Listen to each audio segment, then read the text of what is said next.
Full Metal Storm, Battle of the Machines. This video is purely for entertainment and does not infringe on copyrights or laws. The rights to the novel and image belong to the original author. We do not claim ownership. Don't like waiting and want to listen to this fanfic in full now? Subscribe to our Patreon, where you'll find the best fanfics.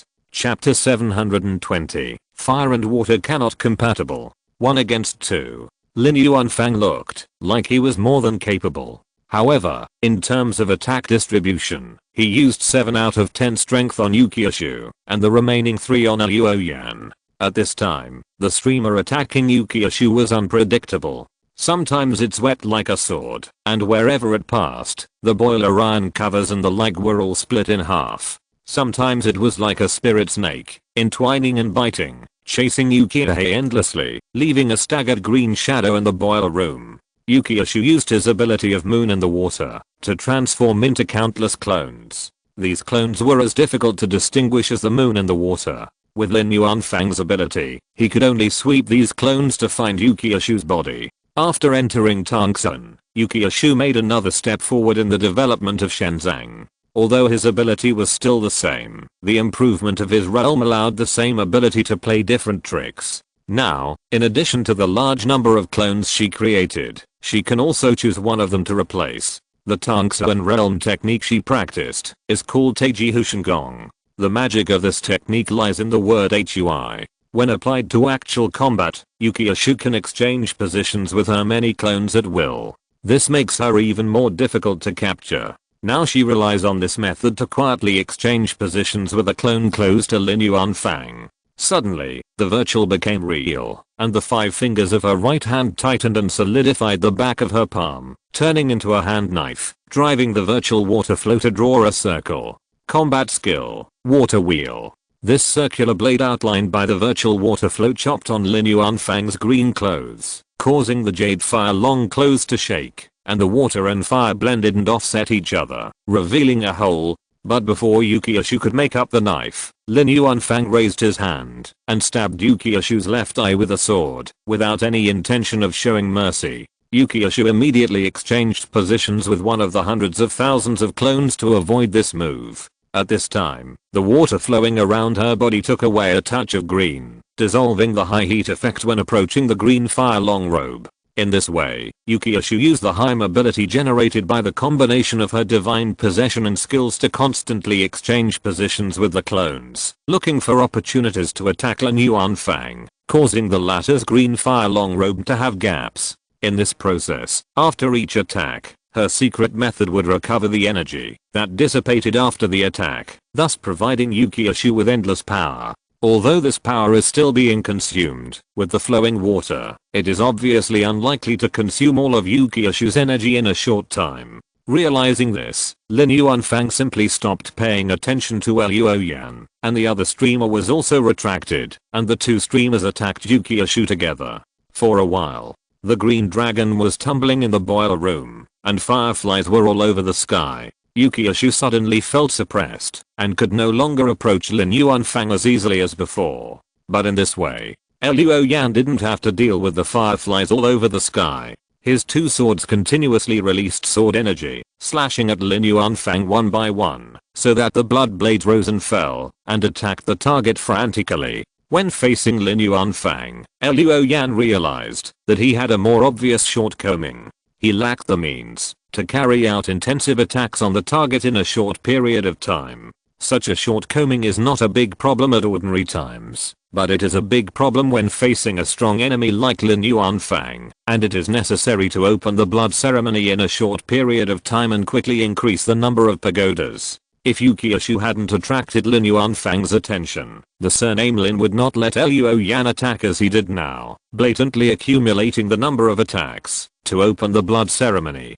So Luoyan decided that, if he could save his life this time, he must find some combat skills that can quickly increase the number of attacks to learn. As for now, he can only chop one by one, thereby triggering the blood blade attack and continuously accumulating the number of blood blade attacks. Finally, the most basic 30 hits were completed, and a tower base rumbled up in the middle of the blood pool. The blood ceremony was turned on. Once the blood ceremony was turned on, Luo Yan's attack power was immediately increased, and the attack range was also increased. But this was not enough. If it was only one layer of blood ceremony, it would not be enough in terms of power or range to use one kill every 10 steps. Luo Yang continued to attack actively, while constantly analyzing Lin Yuanfang's surface veins. Now it is not far from a complete analysis. Another 10 minutes, or even 5 minutes, it should be completed. Thinking of this, Luo Yan was refreshed. At this time, Lin Yuanfang snorted, as if he was impatient. He raised his hands, his sleeves fluttered, and immediately a strong wind whistled in the boiler room. The two streamers completely disintegrated into strands of green fire like swimming fish. Thousands of flowing fires danced and rotated around Lin Yuanfang, like a school of deep sea fish, completely covering the figure of the surname Lin. As Lin Yuanfang opened his hands to the left and right, the school of fish exploded and shot out in all directions. This was an all-round attack with no blind spots. Facing such an attack, Yukiashu's clone disappeared quickly, and soon her real body was forced out. Yukiashu was calm and drew a circle with her hands, outlining a Teikai pattern. This Teikai pattern slowly rotated, and the two fishes appeared with a clear light, and then absorbed the surrounding flowing fire, which greatly reduced Luo Yan's pressure. Boom. Although both Yukiashu and Luo Yan blocked this attack, the boiler room could not withstand it. With a huge noise, the boiler room collapsed, and everything in the room was invaded by the green fire and turned into ash. But the three people were not crushed by the rocks. It was just that the boiler room became a ruin. At this time, Yukiashu pulled with both hands, and the Teikai that absorbed a lot of green fire suddenly shrank. Shrinking in the palm of her right hand, Yukiashu pushed her palm and clapped it, and the Teikai diagram filled with green fire was printed on Lin Yuanfang. Lin Yuanfang did not dare to be careless. He raised his hand and flicked his sleeve, flicking out a brilliant green light, splitting the Teikai diagram into two. The green fire that was gathered inside suddenly exploded, and the green flame spread and sprayed without distinguishing between friend and foe. Lin Yuanfang could only flick his hands repeatedly, swinging out green light, cutting the green fire that was spraying towards him into pieces. The green fire flowed in all directions, and the scene was scorching and deadly. Luo Yan took the opportunity to attack Lin Yuanfang repeatedly, stacking the blood offering to the second level. Lin Yuanfang's face was covered with a layer of black air. Finally, he looked at Luo Yan and was about to kill him, but he caught the sound of the wind in his ears. At the corner of his eye, a figure turned around and rushed. Yukiashu. She looked like she was going to take advantage of the chaos to escape. Don't even think about it. Lin Yuanfang shouted, no longer caring about Luo Yan, pointing to the sky with one hand, and the green flame soared into the sky, turning into the green fire sword that attacked Luo Yan before in the government building. As Lin Yuanfang pointed at Yukiashu, the big sword immediately shot towards Yukiashu like a rocket. At this moment, his mind was completely focused on Yukiashu. He sold his entire back to Luo Yan. Chapter 721 Teoti Fang. Blood Offering. The analysis of the surface veins is still a little short, but Luo Yan is not going to wait any longer. Opportunities are things that are missed. The next opportunity may be better, or there may be no next opportunity. When masters fight, if they hesitate, death may come in the next second. At this time, Luo Yan believes in his intuition and instinct. He uses dragonfly touching water to flash towards Lin Yuanfang. At the same time, dragon scales appear on important parts such as the chest and back to resist the high fever of King Gai. This series of changes only takes a few seconds. Lin Yuanfang's Jade Fire Sword had just attacked, and Luo Yan had already appeared 4 steps behind him. The second layer of blood offering allows Luo Yan to exert the power of his unique skills to the maximum limit within 4 steps of the target. In an instant, Luo Yan's eyes were grim. The murderous aura was overwhelming. Lin Yuanfang, who had his back to him, seemed to hear a beast swallowing saliva, and the hair on his body stood up all of a sudden. At this moment, Luo Yan gave him a sense of danger that even exceeded Yukiashu's. Bastard.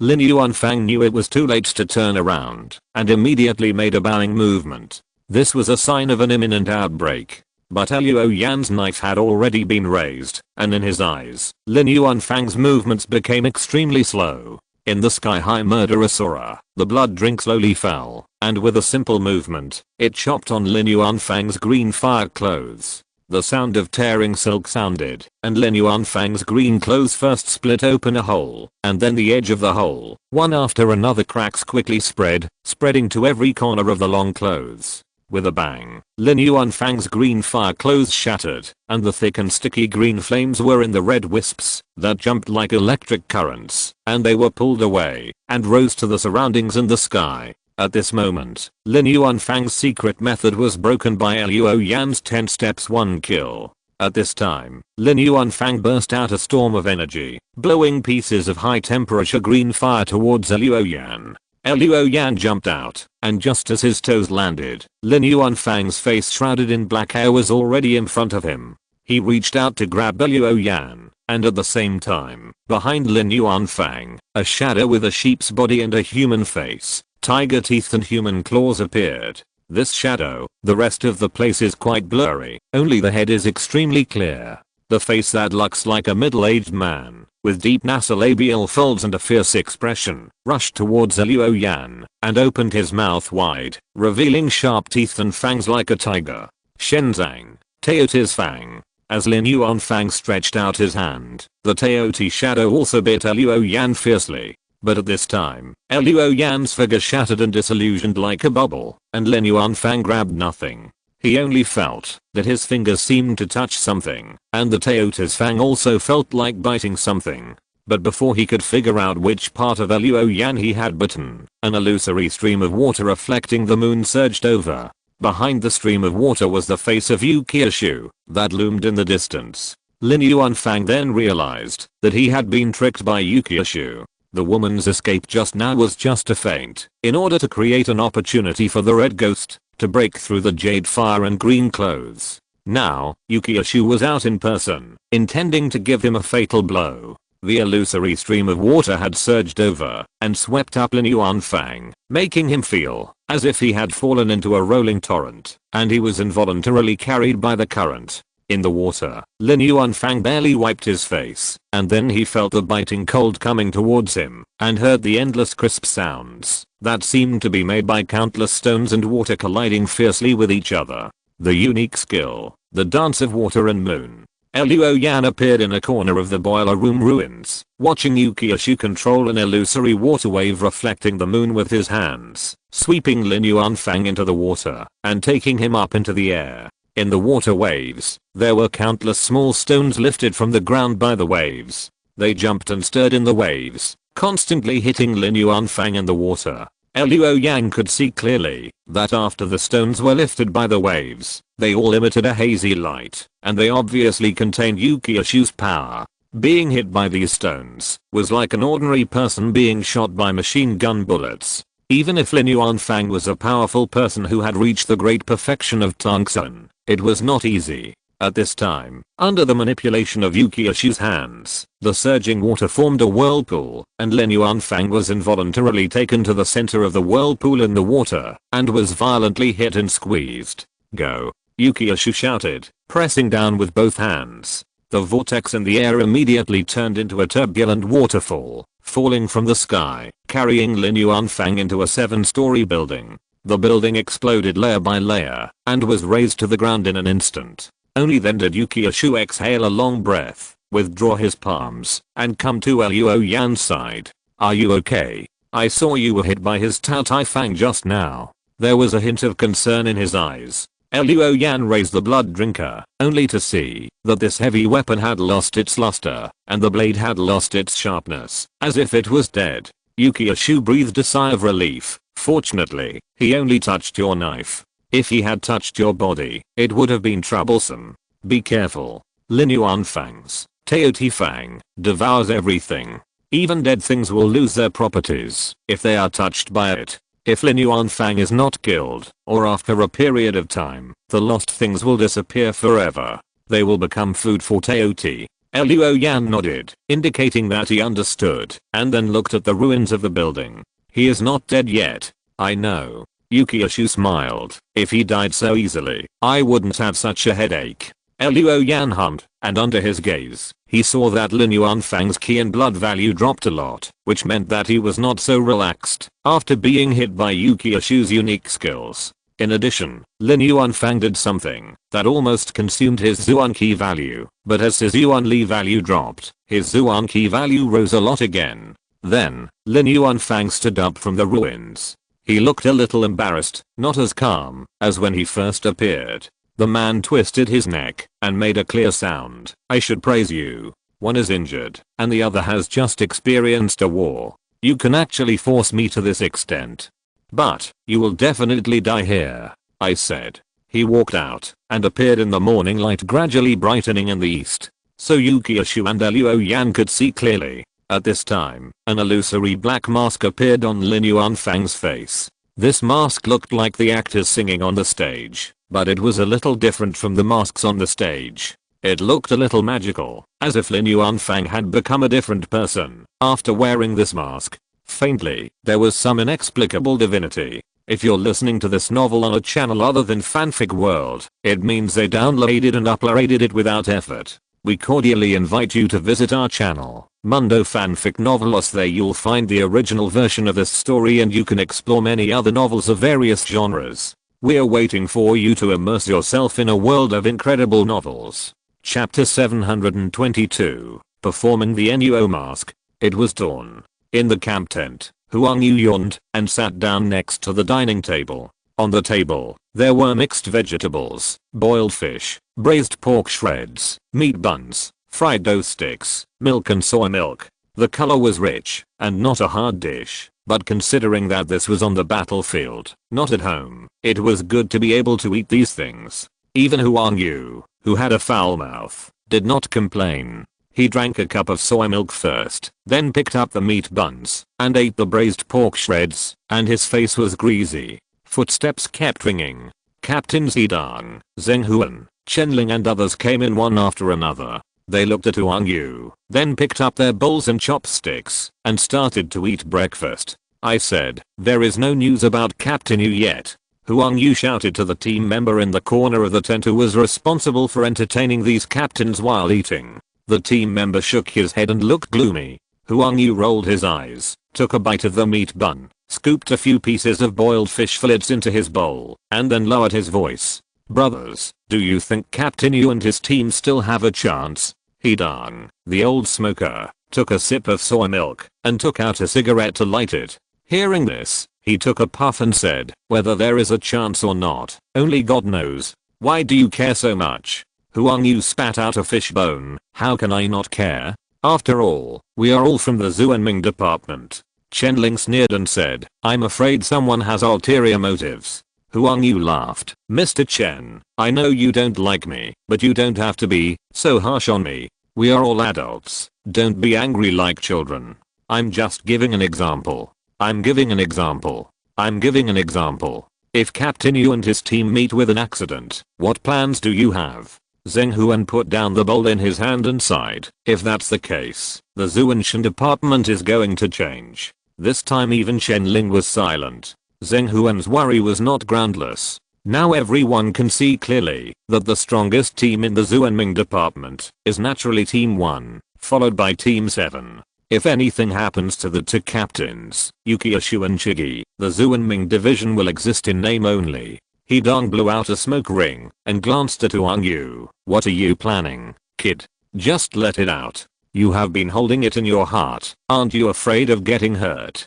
Huang Yu smiled and gave Yidang a thumbs up. Old he, you are a wise man. Get lost. Don't call me so affectionately. We are not familiar with each other. Yidang said unhappily. Huang Yu was not annoyed. He shrugged his shoulders and said, I think that, if something really happens to Captain Yu and the other two, then as a member of the Zuanming department, we can't let the Zuanming department disband.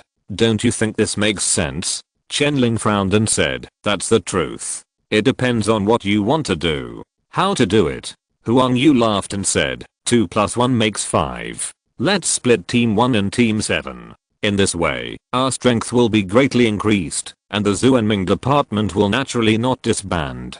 Don't you think so? Chen sneered. I knew you had bad intentions. We don't even know what Captain Yu and Captain Chigi are doing, but you're thinking about dividing their belongings. Mr. Huang, you really care too much about the Zuanming department. Huang Yu leaned back lazily and said, Chenling, you don't have to be sarcastic to me. I'm telling the truth. What if the two captains can't come back? Team 1 and Team 7 are two pieces of fat meat. Are you going to keep them and give them to outsiders if you don't divide them? Besides, you just owe Chigi money. Don't make yourself look like his follower. If Chigi doesn't come back, you don't have to pay back the money and you can get some benefits, right? Stubborn. Chenling was speechless for a moment, thinking that this seemed to be the truth. He just owed Chigi money, not his life. If Chigi really couldn't come back, it would be a good thing for him. But Chenling vaguely felt that Chigi would not die like this. Zheng Huan glanced at Yidang, who seemed to be wandering in the void, pretending not to hear what Huang Yu said. Zheng Huan also said, we don't know how the two captains are doing now. Let's talk about this later. Eat. Huang Yu laughed, thinking that you bastards, you obviously think the same thing in your heart, but you don't say a word, and you don't want to express your attitude. I'm the only bad guy, right? Okay, the timid will starve to death, and the bold will die of gluttony. When I swallow up their power, you guys will only be able to carry my shoes. Asterisk in Beading Town. The morning light shines on this deserted town. As the light and shadows move, Lin Yuanfang is almost bathed in the sun, which makes the details of the black mask on his face more obvious. Yukiashu narrowed his eyes slightly, as if he didn't recognize the mask on Lin Yuanfang's face. How about it, Captain Yu? Lin also has a trump card that you don't know about, right? Lin Yuanfang smiled and said, this is the secret method I got from Huang Quan and the identity of Yinrang. Performing the Nuo mask. It is very similar to the opera mask. Opera mask originated in the Northern Qi dynasty during the Southern and Northern dynasties, and flourished in the song and dance drama during the Tang dynasty. At that time, it was called Big Face or Substitute Face. The fourth son of Gao Cheng, a powerful official of the Northern Qi dynasty, Lanling King Gao Chang'an was brave and good at fighting, but he was extremely handsome, like a woman, so he was worried that he would not be majestic enough on the battlefield. So he wore a big face on his head and defeated the Turks in Jiuying. It can be seen that the mask is a kind of deception. In ancient times, there were witch dances and Nuo operas in sacrificial activities, and dancers often wore masks to communicate with gods. Huang Quan's secret method of performing the gods of Nuo comes from Gixu. When using the secret method, wearing different masks on your face can evolve into corresponding gods and exercise different magical powers. There are a total of 9 masks in performing the gods of Nuo, and they all evolve ancient gods. Unfortunately, Huang Quan only collected 3 mask secrets and improved them so that they can be used by humans.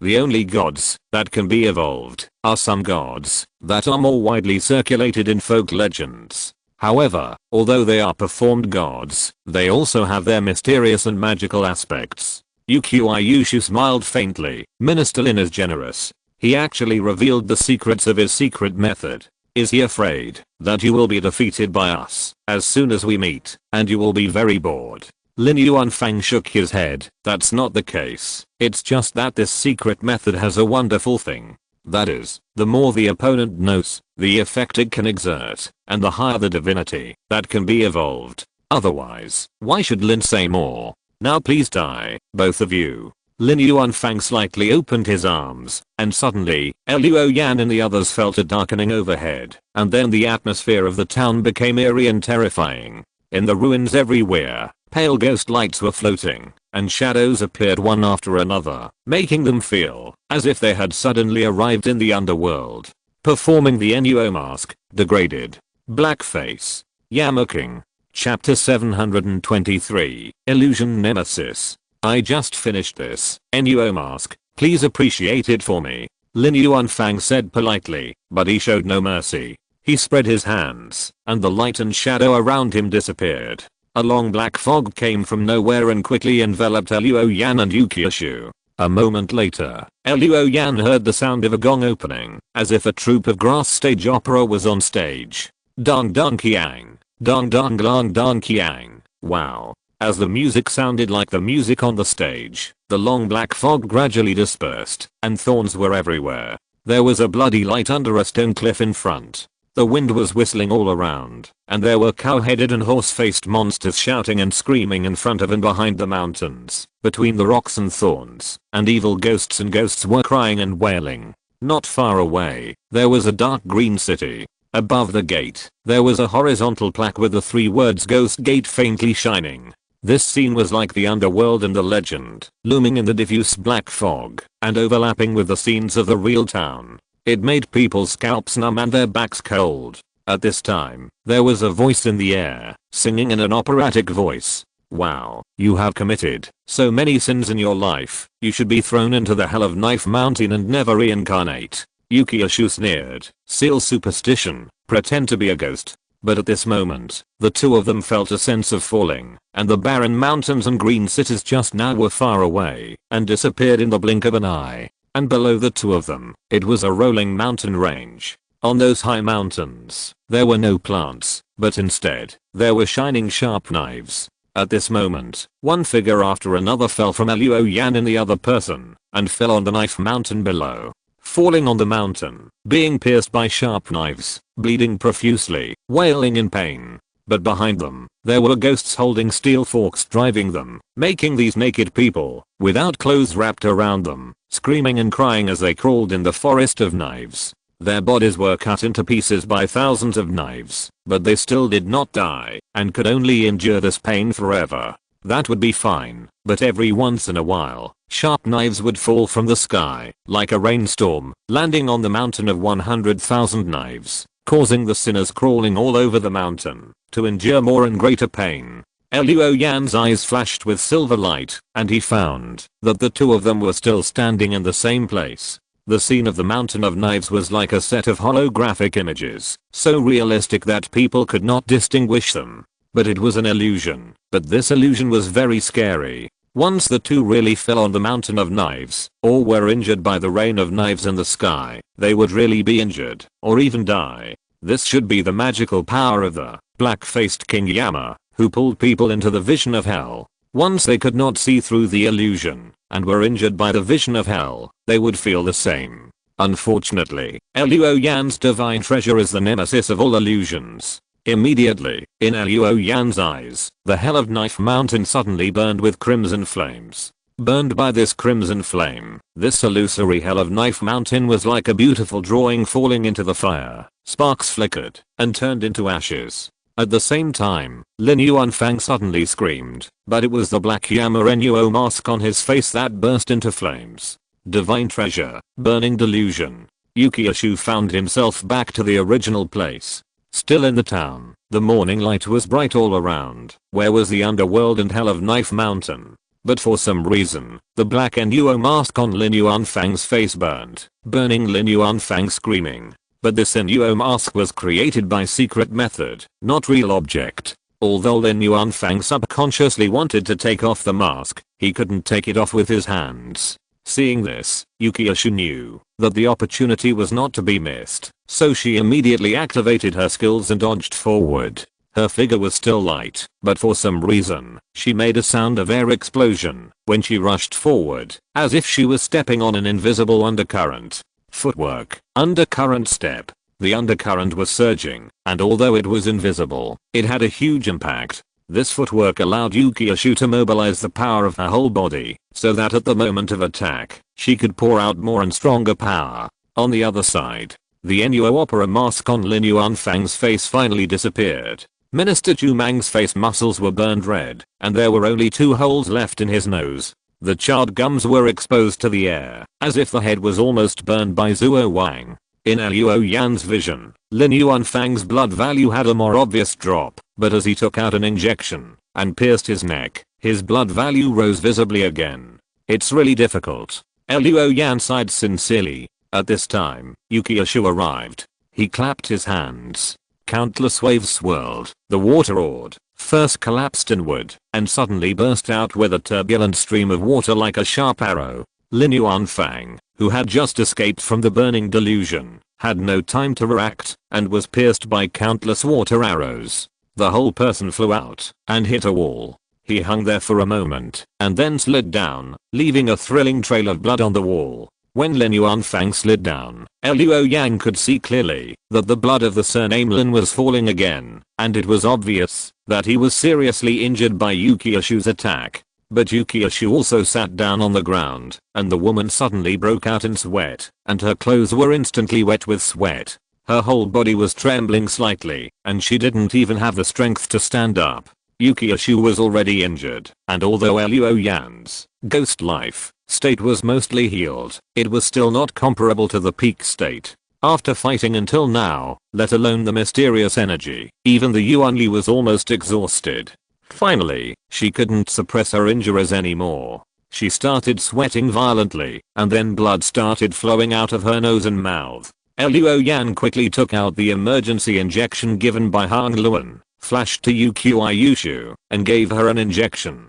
Yukiashu's pale face finally showed a trace of blood. "You can go," she suddenly said. "That guy's not dead yet, but he is seriously injured. He was hit by my rain of pear blossoms. Even if he is in the Tangxuan realm, he has to take a few breaths before he can speak. Take this opportunity to leave here and report the man surnamed Lin to the higher-ups. Let the law enforcement team kill him, and that will be considered revenge for me." Luo Yan glanced at her, picked her up, and in a flash, he came to a small store. Putting Yukiashu on a recliner, Luo Yan said in a deep voice, "You lie here for a while. I'll come back after I kill him." Yukiashu was stunned for a moment, watching Luo Yan turn around and walk out of the store. His tall figure was bathed in the morning light, as tall as a majestic mountain. For a moment, Yukiashu's eyes were blurred, and he was a little fascinated. Luo Yan took a step silently. On the other side, Lin Yuanfang had already climbed up. In Luo Yan's eyes, his ki and blood value dropped by half. The Yuanli value was only 1/3. With the consumption of this part of Yuanli, the Zuan ki value that was about to bottom out rose again. Then, Lin Yuanmang stretched out his hand to cover his ugly and hideous face, pulling it down little by little, pulling out a red pattern. A new face mask is being generated. At the same time, the surface veins throughout Lin Yuanfang's body have been analyzed. Chapter 724. The protagonist of the era. The reason why Yukiashu felt desperate and even let Luo Yan go first was that, firstly, her injuries had caused her to run out of energy, leaving her without the strength to continue fighting. Secondly, she could not accurately grasp Lin Yuanfang's condition, so she could be misled by some of Lin Yuanfang's actions and illusions, and thus thought that she could not kill Lin Yuanfang. But Luo Yan was different. His silver eyes of peering into the Dao had been monitoring Lin Yuanfang's condition from beginning to end. No matter what Lin Yuanfang did, he could not deceive Luo Yan's eyes. Luo Yan saw that Lin Yuanfang only had half of his life left, saw that he had also refined the remaining energy into Zuan Qi, and saw that Lin Yuanfang was now strong on the outside, but weak on the inside. Of course, he also knew that, even if he was strong on the outside, but weak on the inside, a Tangxuan great perfection like Lin Yuanfang could not be underestimated, otherwise he would die in a moment, if he capsized in the gutter. Therefore, when walking towards Lin Yuanfang, dragon scales continued to appear on Luo Yan's body. In a blink of an eye, the dragon scales emitting a faint blue luster had already wrapped Luo Yan's whole body. Then a vertical pupil squeezed the scales on Luo Yan's chest, and the vertical pupil turned, scanning the surroundings like the eyeball of a living creature, and then took in Lin Yuanfang's figure. A curved horn appeared on Luo Yan's forehead, which exuded a pure and strong breath of death. When the claws flashing with demonic light appeared one by one, Luo Yan at this moment gave people a feeling of being inhuman. Lin Yuanfang, whose face was half condensed, said in surprise, "Have you absorbed the blood essence of some giant beast? You can survive by absorbing the blood essence directly?" Hearing Lin Yuanfang's words, Luo Yan roughly guessed that the information he had obtained from Zhang Ze, the former captain of Team 7, was probably not so comprehensive. It seems that the blood essence of giant beasts cannot be absorbed directly, and direct absorption will be life-threatening. However, at that time in the Earth Dragon Stone Plane, he was taken into the Earth Dragon blood pool by the Bash, and Luo Yan had no choice at all. Red Ghost, you really gave me one surprise after another. Lin Yuanfang said, but if this is your last trump card, I'm sorry to tell you that you are still not qualified to turn the tables. I survived the giant beast disaster. Yinran came from the south, but fell into my hands. From now on, Black Witch and Huan Quan are all in my hands. I'm the one chosen by this era, and I will create a new era, an era that belongs to me. You, Yukiashu, and thousands of others, you will all become the cornerstone of my ascent to the top. Finally, Lin Yuanfang's hand completely wiped his face. His hideous and charred face was now covered with a red mask that looked a bit like a monkey's face. Yan Shen Nuo mask, degraded. Red face. Monkey King. There has never been anyone chosen by the times. Luo Yan's eyes were grim. It's just that occasionally there are some people who are lucky enough to catch a ride, and with the dividends of the times, they gain gains that ordinary people can't even dream of, and then they have the illusion of being chosen by the times. Even like you think that you are destined to create a new era. But in fact, the world will never change because of anyone. You can't, and neither can I. The ones who can change the world have always been the thousands and thousands of ordinary people who are regarded as ants by you. They are the protagonists of the times. Lin Yuanfang was stunned, and then laughed. Red Ghost, you are still too young. Ordinary people can't even control their own destiny. How can they change the world? They have always been pushed to change the world. And I'm the one who pushes them. Boom. The green flames, that were more violent than when the war started, soared into the sky, and then surged, and roared towards Luo Yan. Red face. Monkey King, stimulate potential and enter the peak period in a short period of time. Monkey King Nuo mask, divine power. Clone. Substitute death. Vajra indestructible. Luo Yan's eyes passed over the information of performing the Nuo mask of the gods, and he kept walking, like a moth to a flame, seeking his own death, and crashed into the whistling green fire.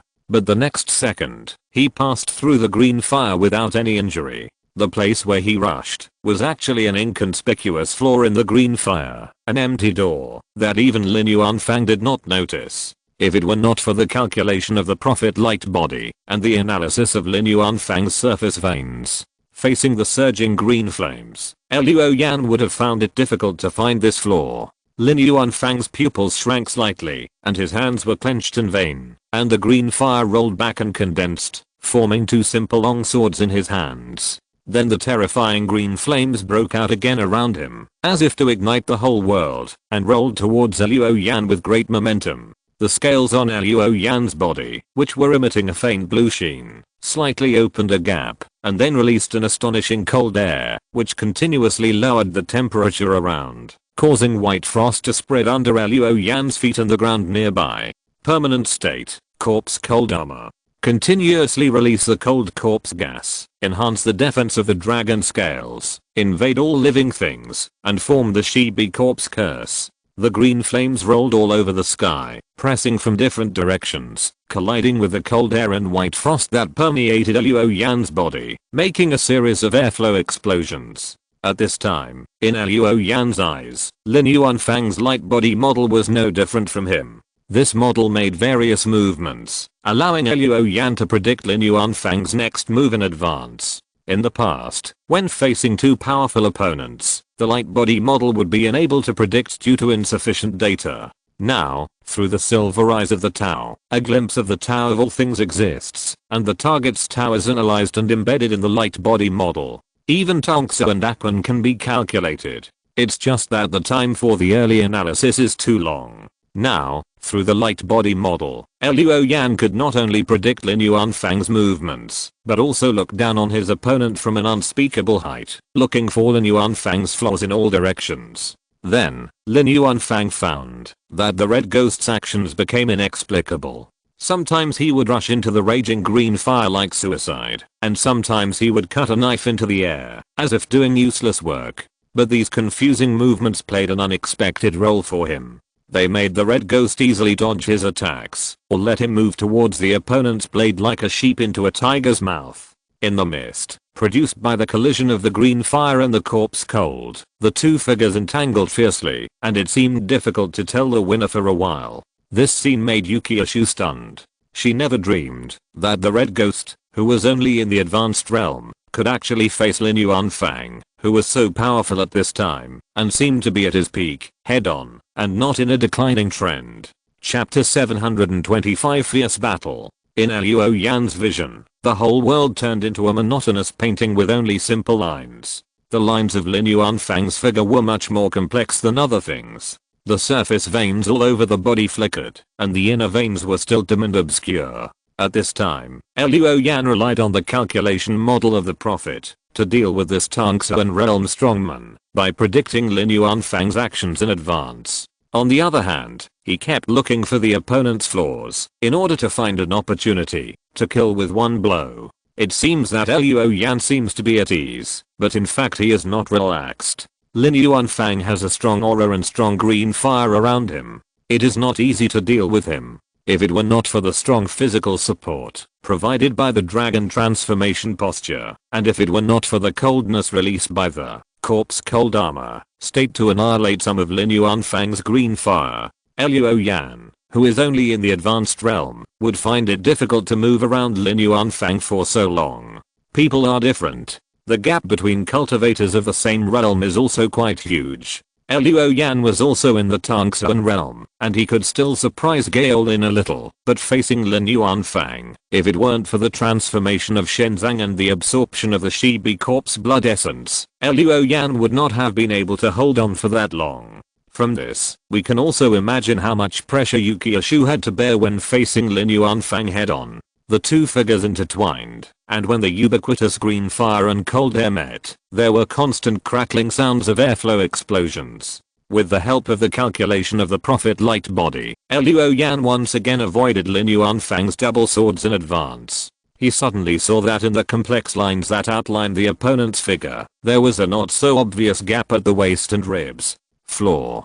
Finally found it. Luo Yan did not hesitate. He immediately pounced on Lin Yuanfang. The so-called flaw is not fixed and permanent. The flaws in the Tower of Existence are often related to Lin Yuanfang's mental state, the state of the operation of Yuanli, the physical state, and even the nearby environmental factors. It is a combination of many factors, and it will appear from time to time, a kind of accidental gap. Only by analyzing the surface veins of the target, analyzing the Tower of its existence, and then standing at a higher level than the other party, combing through thousands of rules from top to bottom, can such a gap be found. That is the gap in the law, and one that escaped from the number of Dayan.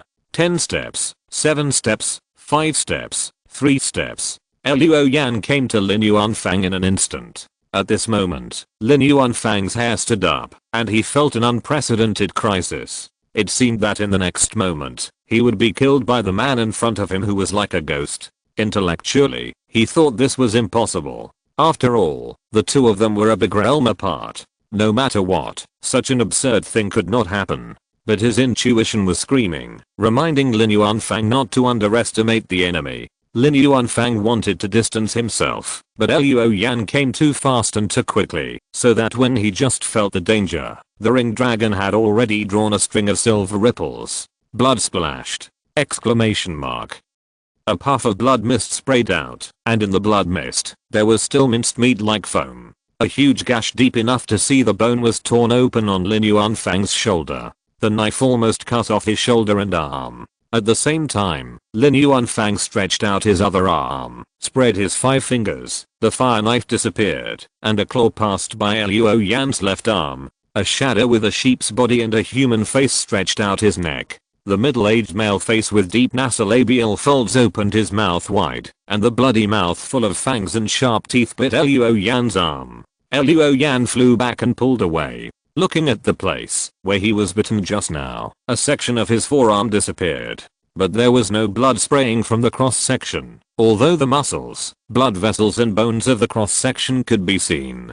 It didn't seem to be torn off violently, but more like the forearm was taken away by some mysterious way, and there was still a possibility of reconnection.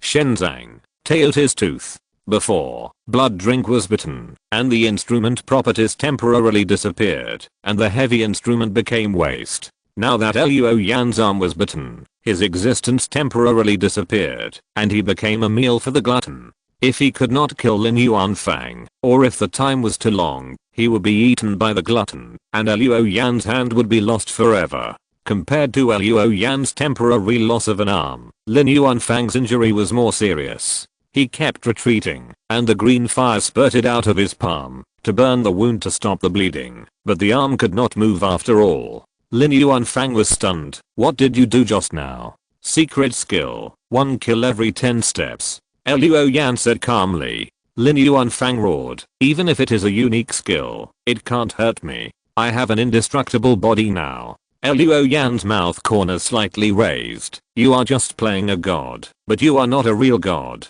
The so-called indestructible body is only relative, not absolute. Nonsense. Lin Yuanfang has controlled his emotions and said coldly, even if it is just acting, I have indeed borrowed the magic of the Monkey King now. Even if it is a relative indestructible body, it cannot be destroyed by a single unique skill. You used other means. Luo Yan certainly would not reveal his trump card. The silver eyes of Peeping Tao continued to operate, and once again searched for the one that had escaped from Lin Yuanfang's body. After maintaining the divine treasure for a long time, Luo Yan began to feel a stinging pain in his eyes, which meant that he could not maintain it for much longer. A quick battle and a quick decision. When he had this thought, he saw Lin Yuanfang's body tremble, and shook out to identical Lin Yuanfang. Then 2 became 4, 4 became 8, and in a blink of an eye, there were hundreds of Lin Yuanfang in Luo Yan's field of vision. The great sage equaling heaven, an incarnation outside his body. The mysterious clones of the great sage's Nuo mask appeared in the silver eyes of the Tao with simple lines. Although the lines of these clones were much simpler than Lin Yuanfang himself, it showed that their strength could not be compared with Lin Yuanfang. But they were not illusions, and could not be broken by Zhao Wu. Kill. Lin Yuanfang shouted, and many clones rushed forward, using various combat skills and secrets. The 24 solar term sword, the condensed key turned into clothes, the jade fire sword. Many clones, each showing their magical powers, bombarded Luo Yan with a variety of attacks. Luo Yan did not intend to entangle with these things. The sad horn on his forehead swirled a wisp of grey mist, and then shot out a grey-white mist column, sweeping around. The mist column swept over the clones one by one, and these clones immediately disappeared into the air like ice and snow melting. Demonic dragon mist, extremely poisonous, corrosive, killing, filthy. After clearing the area with the demonic dragon mist, Luo Yan suddenly found that Lin Yuanfang had disappeared from his sight. At this time, a shocking pressure suddenly appeared above his head. Luo Yan looked up and saw that green flames were rising around Lin Yuanfang, making his skin somewhat transparent, and his flesh and bones could be vaguely seen. At this time, Lin Yuanfang embraced a pillar of fire condensed by green flames with one hand, shouted loudly, and swung it with all his strength. The pillar of fire swung around, carrying a raging green fire, and smashed down on Luo Yan's head. Chapter 726 The Curse of the Shibi Corpse. Luo Yan looked up and saw that the lines of the sky and earth were messy and scribbled, like a child's graffiti, messy and disorganized. In this mess of lines, there were a few blank spots near him. He stepped on one of the blank spots without hesitation. This was a blind spot that would not be affected by the next attack. Boom. The fire column had fallen and hit the ground. The whole town jumped. Yukiashu almost rolled off the chair. Then the woman saw the ground cracking, and among the countless rubbles that spewed up, there was a green flame flowing across the sky. The green fire spread rapidly, destroying everything they could touch. Finally, a column of fire rushed straight into the sky with a majestic momentum, dispersing the clouds and finally turning into billowing smoke. In the thick smoke, there were a few blank spots that were miraculously not affected by the violent explosion just now. Luo Yan was in one of the blank spaces. Although he was not affected by the explosion and the magma, he was still injured by the shock of the explosion, and blood gushed out of the corner of his mouth. Lin Yuanfang's attack had a huge range, and everything within a kilometer radius was affected. Steel melted, rocks were charred, and some small animals were directly burned into skeletons that were still flashing red. Luo Yan only spit out a mouthful of blood in such a large-scale attack, which was considered light. Thick smoke billowed, and the heat energy on the ground was amazing. It counteracted the cold air emitted by the corpse cold armor and formed wisps of water vapor. Luo Yan walked out of the water vapor and saw Lin Yuanfang's chest heaving, staring at him fiercely. "Why are you okay?" Luo Yan certainly would not explain to him. He glanced at Lin Yuanfang. The man was now covered with strange and gloomy black symbols, and those symbols were connected in a string. The strings of black symbols had now spread to Lin Yuanfang's chest. The curse of the corpse. In the fight just now, Lin Yuanfang had been invaded by the cold air of the corpse, and it had accumulated to a level that was enough to form a curse. The curse can be triggered automatically. So Luo Yan's mind moved, and a shadow appeared behind Lin Yuanfang. The face was like a human face, the ears were like dog ears, the body was like an animal, and 2 green snakes were wrapped around the ears.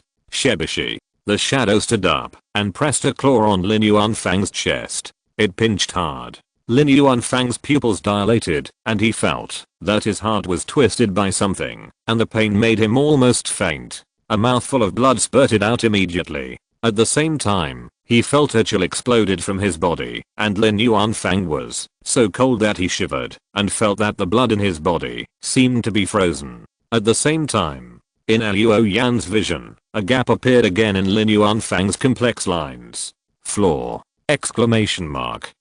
The Shebishi curse broke out, and the strange symbols on Lin Yuanfang's body disappeared. While being attacked by the low temperature, the curse of Shebishi was also lifted. But it made Lin Yuanfang appear flawed. Luo Yang brushed past Lin Yuanfang in an instant. "Ah!" Lin Yuanfang screamed, and a large amount of blood mist sprayed from his back. Luo Yan's knife almost dug out his spine. The green fire rose, burning the wound to stop the bleeding. Lin Yuanfang raised his head, his eyes were full of bloodshot, and suddenly the green fire that was rising all around him suddenly appeared cracks, and then a violent explosion formed a ring-shaped impact, drowning Lin Yuanfang and Luo Yan at the same time. Exclamation mark. Boom. Hundreds of fireballs bloomed and extinguished in an instant, and everything within a radius of hundreds of meters turned into charcoal. Luo Yan flew out of a cloud of thick smoke, and some of his dragon scales were blown off, and blood was overflowing from his eyes, his mouth, and nose. If it weren't for the protection of the dragon transformation posture, he would not only bleed from 7 orifices, but I'm afraid his whole body would be blown to pieces. Luo Yan rolled on the ground for a few times, stopped, and then coughed violently. Every time he coughed, sparks and blood beads would come out of his mouth. He stood up again with wounds all over his body, gritting his teeth. His mouth was full of the taste of rust. His eyes were filled with murderous intent, but the silver light in his eyes had disappeared.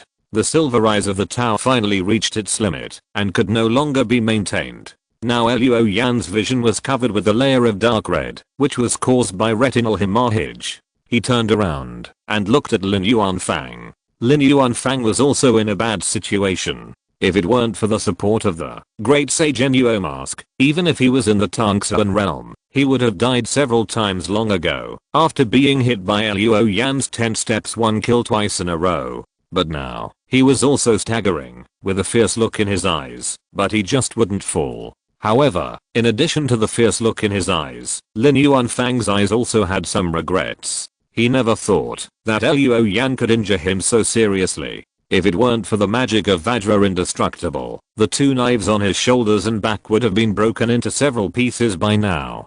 Horrible. Too terrible. Now Lin Yuanfang realized that he had made a mistake in targeting the wrong person from the beginning. The first person to be eliminated is not Yukioshu, but Chigi. Luo Yan's transformation into a dragon posture is completely different from that of a cultivator. Lin Yuanfang finally realized that facing Luo Yan in the transformation into a dragon posture, he should not be regarded as an advanced realm cultivator. The transformation into a dragon posture plus the silver eyes of peeping into the way. Luo Yan is enough to threaten Tangxu and Daquin. On the other side, Luo Yan took a deep breath, then used the ghost life state, consuming part of the Keizuan essence and blood, and recovered a little from his injuries. Looking at Lin Yuanfang again, Luo Yan suddenly rushed over like a cheetah. Lin Yuanfang was shocked. He didn't expect that, after bearing his blow, Luo Yan could still move. Is he immortal? In shock, Lin Yuanfang raised his hand and pointed. The flames around him were no longer boiling. The colors were purple and green, and they turned into long swords, shooting towards Luoyan. 24 solar term sword. Lin Yuanfang has perfected this sword technique. The fire swords are full of sword intent. After being ejected, they evolved into 24 solar terms and attacked Luoyan violently. Without the silver eyes of peering into the Dao, Luoyan could not find the blind spot in the sword force. He simply did not dodge or avoid, relying on the strong temperament of the dragon transformation posture to withstand it. The dragon scales were constantly scraped off, and blood splashed. Luoyan had become a bloody man, but his red eyes remained firm. Rushing through the sword force, Luoyan's figure flashed and turned into 4 figures, making it difficult to distinguish the real from the fake. Footwork, the stars move. Lin Yuanfang roared, stretched out his hand, and the purple and green flames rolled back, forming a wide-sleeved robe on his body. Secret method, condense the air into clothes. He took defense, but at this time, his back tightened. Luoyan appeared from behind him and strangled Lin Yuanfang's neck with one arm. Even though the purple-green fire coat burned his dragon scales red and his skin sizzled, Luoyan stretched out his hand and forcibly smashed a vermilion pill and stuffed it into Lin Yuanfang's mouth. Exclamation mark. Qianlong pill. After the Qianlong pill is crushed, it can burst out with the power of 100 dragons soaring into the sky, killing all living things within a radius of 1,000 meters. So when the pill entered his throat, a dazzling red light burst out, and in the red light, there were dragon-shaped phantoms roaring and rushing up. The next second dragon-shaped vermilion fires burst out in Lin Yuanfang's skull, and rushed out from his nostrils and ears. Chapter 727, Mutual Dependence. When Luoyan slapped the Qianlong pill into Lin Yuanfang's mouth, the latter instinctively waved his hand and brushed Luoyan's right leg. The shadow of Teoti bit Luoyan's leg, causing one of Luoyan's legs to disappear. When the dragon-shaped red fire ran out of Lin Yuanfang's 7 holes, Luoyan could no longer hold on, lost his balance, and fell to the ground. He raised his head with difficulty, watching Lin Yuanfang holding his head and screaming, trying his best to suppress the explosive power in his head. This made Lin Yuanfang's head swell slightly, and at the same time, a pattern like a hair disappeared on the Great Sage Nuo mask. Then, the mask suddenly became blurred, and then disappeared piece by piece. Finally, the monkey mask turned into green smoke, revealing Lin Yuanfang's hideous face with his gums exposed. Without the Shen Nuo mask, Lin Yuanfang seemed to be unable to suppress the power in his head. He screamed with scarlet flames coming out continuously, and his skull suddenly bulged. Then his whole head was like a balloon that was blown up. It exploded. Dragon-shaped scarlet flames rushed out of Lin Yuanfang's head, and the scarlet magma flying all over the sky was like a gorgeous firework. Lin Yuanfang's headless body stood there until the scarlet flames gushing out of his neck were exhausted, and then he fell straight down. The sky dragon scarlet flames that could kill all living things within 1,000 meters concentrated in Lin Yuanfang's head and exploded. Even if he was a Tangxuan realm strongman, even if Dashing Nuo mask had the art of death substitution, under this absolute destruction, it was completely useless. Lin Yuanfang, the great enemy, finally fell down. Seeing that Lin Yuanfang was dead, Luoyan fell to the ground, and the dragon scales on his body disappeared, and he released the transformation into a dragon posture. At this moment, he really couldn't even move a finger. Looking back, the last time they fought so fiercely should have been the battle in Misty Canyon. But at that time, they were fighting against the Overlord Behemoth. Today, they were fighting against a Tangxuan realm expert. Lin Yuanfang can be said to be the strongest human that Luoyan has faced since he became a cultivator. With the cooperation of Yukiishu, he still used up all his trump cards, except the Sword Shadow and the Phantom of the Soul, and even took out the Qianlong pill to kill this terrible opponent. Luoyan lay on the ground, barely running the blood transformation sutra to transform a portion of blood essence stored when he killed Wu Mu into blood energy. He absorbed this blood energy, repaired some injuries, and replenished the lost blood and energy. This made him feel better. At this time, the forearm and right leg that were taken away by the Tao Tai Fang returned. Seeing them appear, Luo Yan was really relieved. You have a set, Chigi. Yukioshu came over. After the rest just now, she recovered some of her energy and physical strength. Sitting next to Luo Yan, looking at the headless body of Lin Yuanfang lying not far away. You are so powerful, and you tricked me into taking action. Tell me, how should I punish you? Luo Yan looked at the sky and said, if you hadn't hurt him before, even if I had tried my best at the beginning, I might not have been able to kill him. So I think this punishment is unnecessary. Yukioshu chuckled, then came to Lin Yuanfang's body, searched the body for a while, and found a palm-sized metal box from Lin Yuanfang's body. This thing was not damaged in such a fierce battle just now, and it was obviously made of extraordinary materials. It was carried by Lin Yuanfang, so it must be an important thing. But Yukioshu couldn't open it after tossing it for a long time, and finally saw a groove on the box, which was about the size of a human thumb. Yukioshu slapped his head, took Lin Yuanfang's thumb, pressed on the groove, and the box opened with a click. There was only a memory card in the box, but the two of them didn't have a card reader, so they could only put it away first and look at it. When they got back, Yukioshu came to Luo Yan again. Luo Yan had already sat up, so Yukioshu sat back to back with him. The two of them leaned back against each other, feeling a sense of mutual support. This feeling was not experienced by Luo Yan or Yukioshu before, but after today's battle, both of them had this subtle feeling. They felt that from now on, although the world was big, there was someone they could rely on. For a moment, both of them were silent. After a while, Luo Yan asked, how is your injury? Yukioshu said, you cured most of it, but it got worse again after I did it just now. But it's not too bad. I think it should be better after a few days of rest. Luo Yan felt his own injuries and said, I'm almost there too. Then let's rest here for a few days before going back. Yukioshu nodded and said, I think the government office building is good. We can clean it up and stay there for a few days. Luo Yan said, then let's go. I can't get up.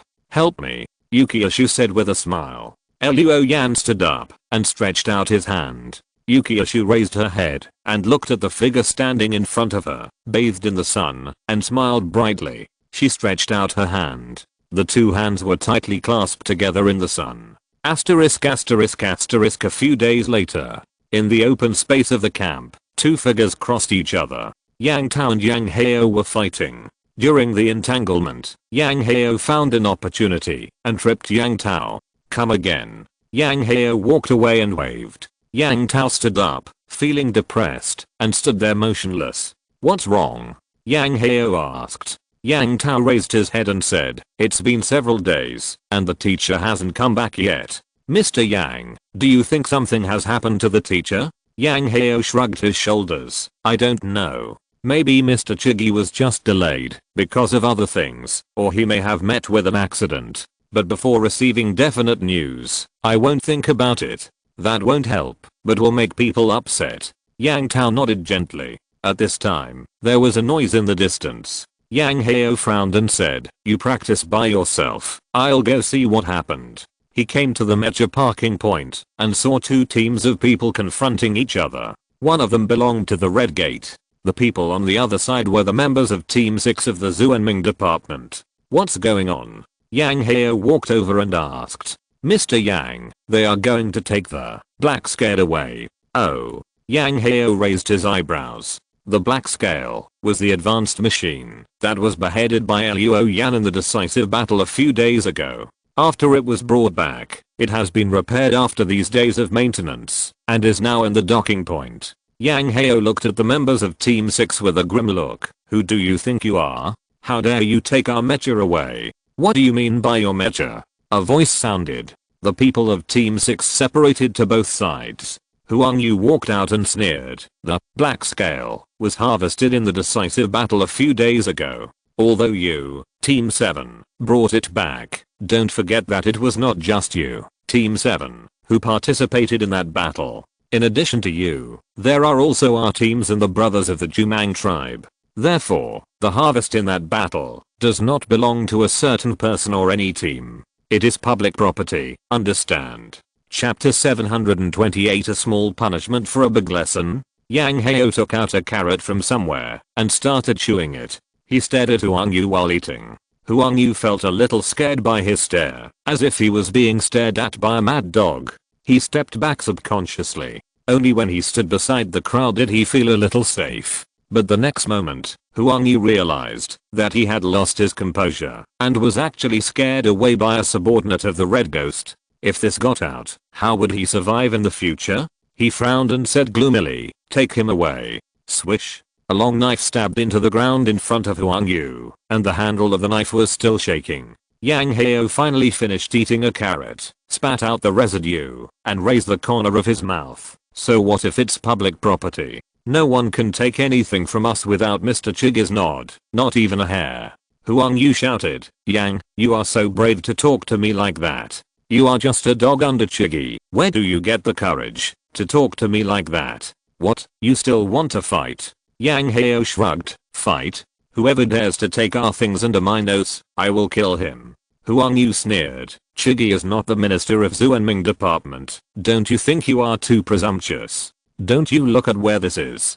Do you think this is the territory of your Team 7? A mad dog dares to go crazy here. Get out of the way." Yang Heo smiled lazily and gestured, "Let Captain Huang see if we dare to be presumptuous." The men behind him shouted angrily, raised their pistols and rifles, and pointed them at Huang Yu and the others. Because the noise was too loud, Guanpeng heard the sound and came with the Iron Horse mercenaries, squeezing next to Yang Heo. "What's going on?" Yang Heo sneered. "Huang wanted to take away our black scale while Mr. Chigi is away." "What do you mean, black scale is public property?" "Bah." Guanpeng frowned and said in a deep voice, "Captain Huang, black scale was obtained by Mr. Chigi. Even if it does not belong exclusively to Team 7, we have to wait until Mr. Chigi comes to talk about it." At this time, a voice interrupted, "It's just taking back a piece of public property.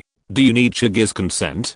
Who is this Chigi? Is he Minister Zuanming?" Hearing this voice, Huang Yu smiled and said loudly, "Captain Fiai came at the right time. You come and judge. Are our brothers in Team 7 too arrogant?" The people stepped back, and Fiai of the Jumang tribe walked in. This high-level captain arrived at the scene, looking around coldly, with an imposing aura, which was not comparable to Huang Yu, an embroidered pillow. With Yang Heo's madness and Guanpeng's calmness, they were all suppressed by the light in his eyes, and couldn't raise their heads. Huang Yu was even more proud when he saw Fiai suppressing Yang Heo and the other two, and said in a yin-yang tone, "Hey, I also know that under the leadership of Captain Chigi, our Team 7 is gaining power day by day, and its strength is advancing by leaps and bounds. Not long ago, we captured another Chunyu base, so the credit is naturally great. But I'm a captain after all. It's okay to be despised by Captain Chigi. Now in front of his people, I, as the captain, can't even say a word." Huang is really embarrassed. Fiai glanced at him indifferently, then released his aura, overwhelming the whole audience. "You are still pointing guns at your companions. What's wrong? Are you thinking of rebelling? Or did you lead the Zuanming department to your Team 7? No matter what Huang Yu is, he is also a captain under the Zuanming department. You are committing a crime of insubordination.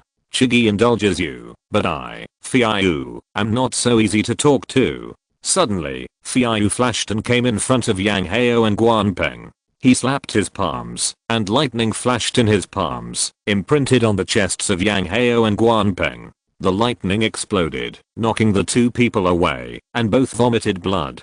Fiai's eyes were like lightning, and he said coldly, "Put down your guns. Do you want to die?" Guanpeng had difficulty breathing, and coughed a few times. He pulled Yang Heo and said, "Let's talk about it when Mr. Chigi comes back." Yang Heo's eyes flashed with madness, and his gums were bleeding, but he still made a gesture to let his men put down their guns. Fiai clapped his hands and said, "This time, I will punish you with a small punishment. If I don't teach you a lesson, you will be too arrogant." Then he turned around and said, "Captain Huang, I leave it to you."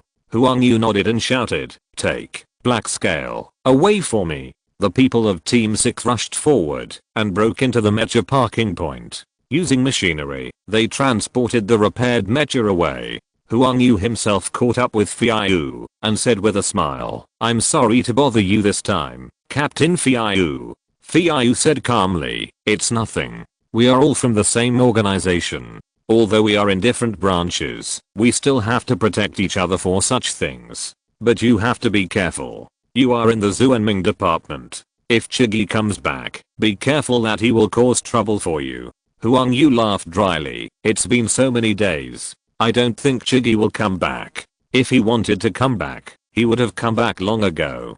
Besides, it doesn't matter if he causes trouble for me. Now, we still have Minister Lin. Fiu frowned and whispered, Minister Lin has been gone for several days. There is no news so far. I don't know what happened. Huang Yu's expression suddenly changed. Of course. Fiu said decisively, Minister Lin will be fine. Maybe he was delayed by something. He still has confidence in his own minister. The original worry on Huang Yu's face was also relieved. He thought to himself, who is Minister Lin? How could he be in trouble? He was relieved immediately. Asterisk asterisk asterisk Beading Town. Luo Yan picked up a bicycle, took a look, shook his head and said, no, the tires are deformed. Yukiishu, who was leaning forward slightly behind him and leaning on his knees, sighed. There is not even a bicycle. It seems that we can only walk back. After resting here for a few days, the two of them had recovered from their injuries. They originally planned to return to the camp today, but after walking around, they found that there was no means of transportation in the town. When Huang Quan besieged Luo Yan before, Luo Yan used the demon dragon mist to clear the scene, but left behind a lot of off-road vehicles. Unfortunately, Lin Yuanfang appeared later and blew up all the cars on the scene with a green fire sword. Now there is not even a bicycle. In addition to walking, Luo Yan can't think of any other good way. The two packed up and left the deserted town where they stayed for several days.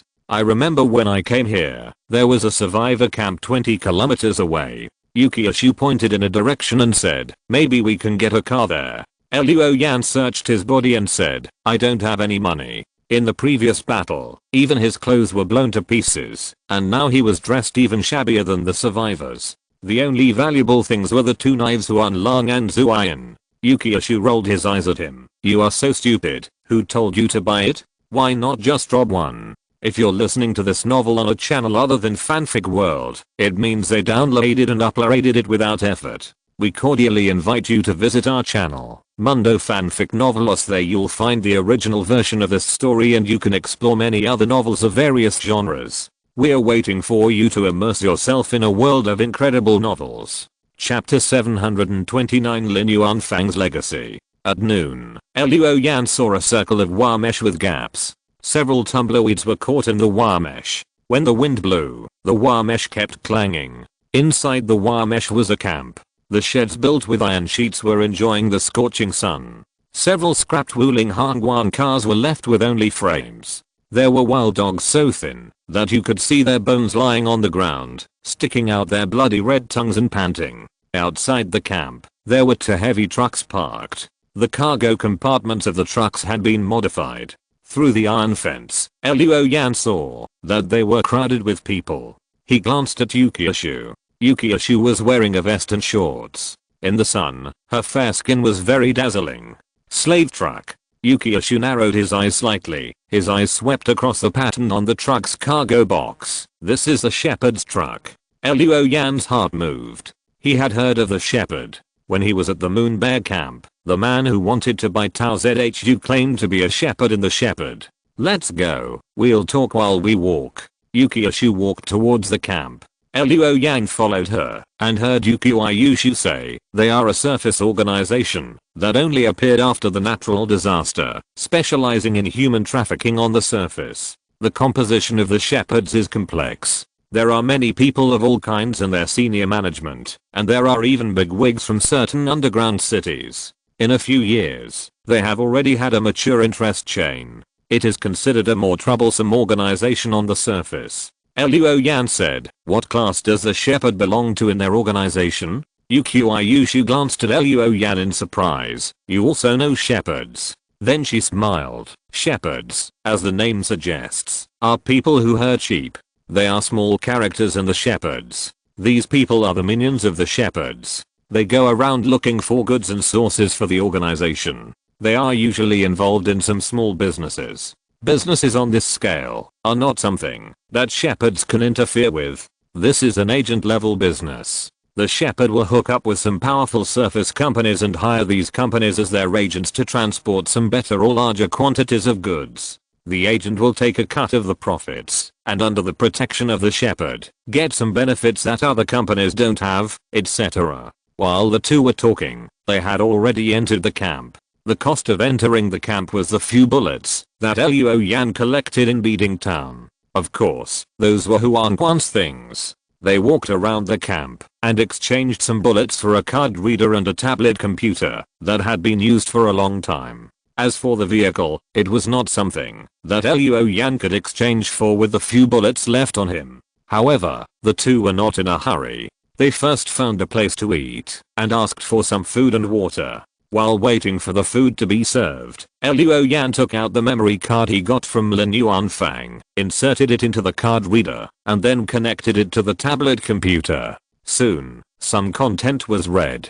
There was a lot of content in the memory card. There were some ways for Lin Yuanfang to contact Huan Quan, as well as information about Huan Quan, such as the contacts who contacted him. But what attracted Luo Yan and the others more was Lin Yuanfang's combat skills and secrets. Among them, there were the Tangxuan realm skills purple extreme green, 24 solar term sword, Shenen Yuo mask, etc. The two looked at each other. Yukiashu shrugged and said, I already have my own Tangxuan realm skills, and purple extreme green is useless. You can take it and practice it when you break through to the Tangxuan realm. However, purple extreme green requires practicing purple air coming from the east first, so the skill is probably not suitable for you. How about this? I'll take it and exchange it for a suitable one for you. You are currently practicing blood transformation sutra, so next, blood devouring soul art should be more suitable for you. This set of Tangxuan skills cannot be exchanged without a minister, but with my current merits, I should have no problem becoming a minister.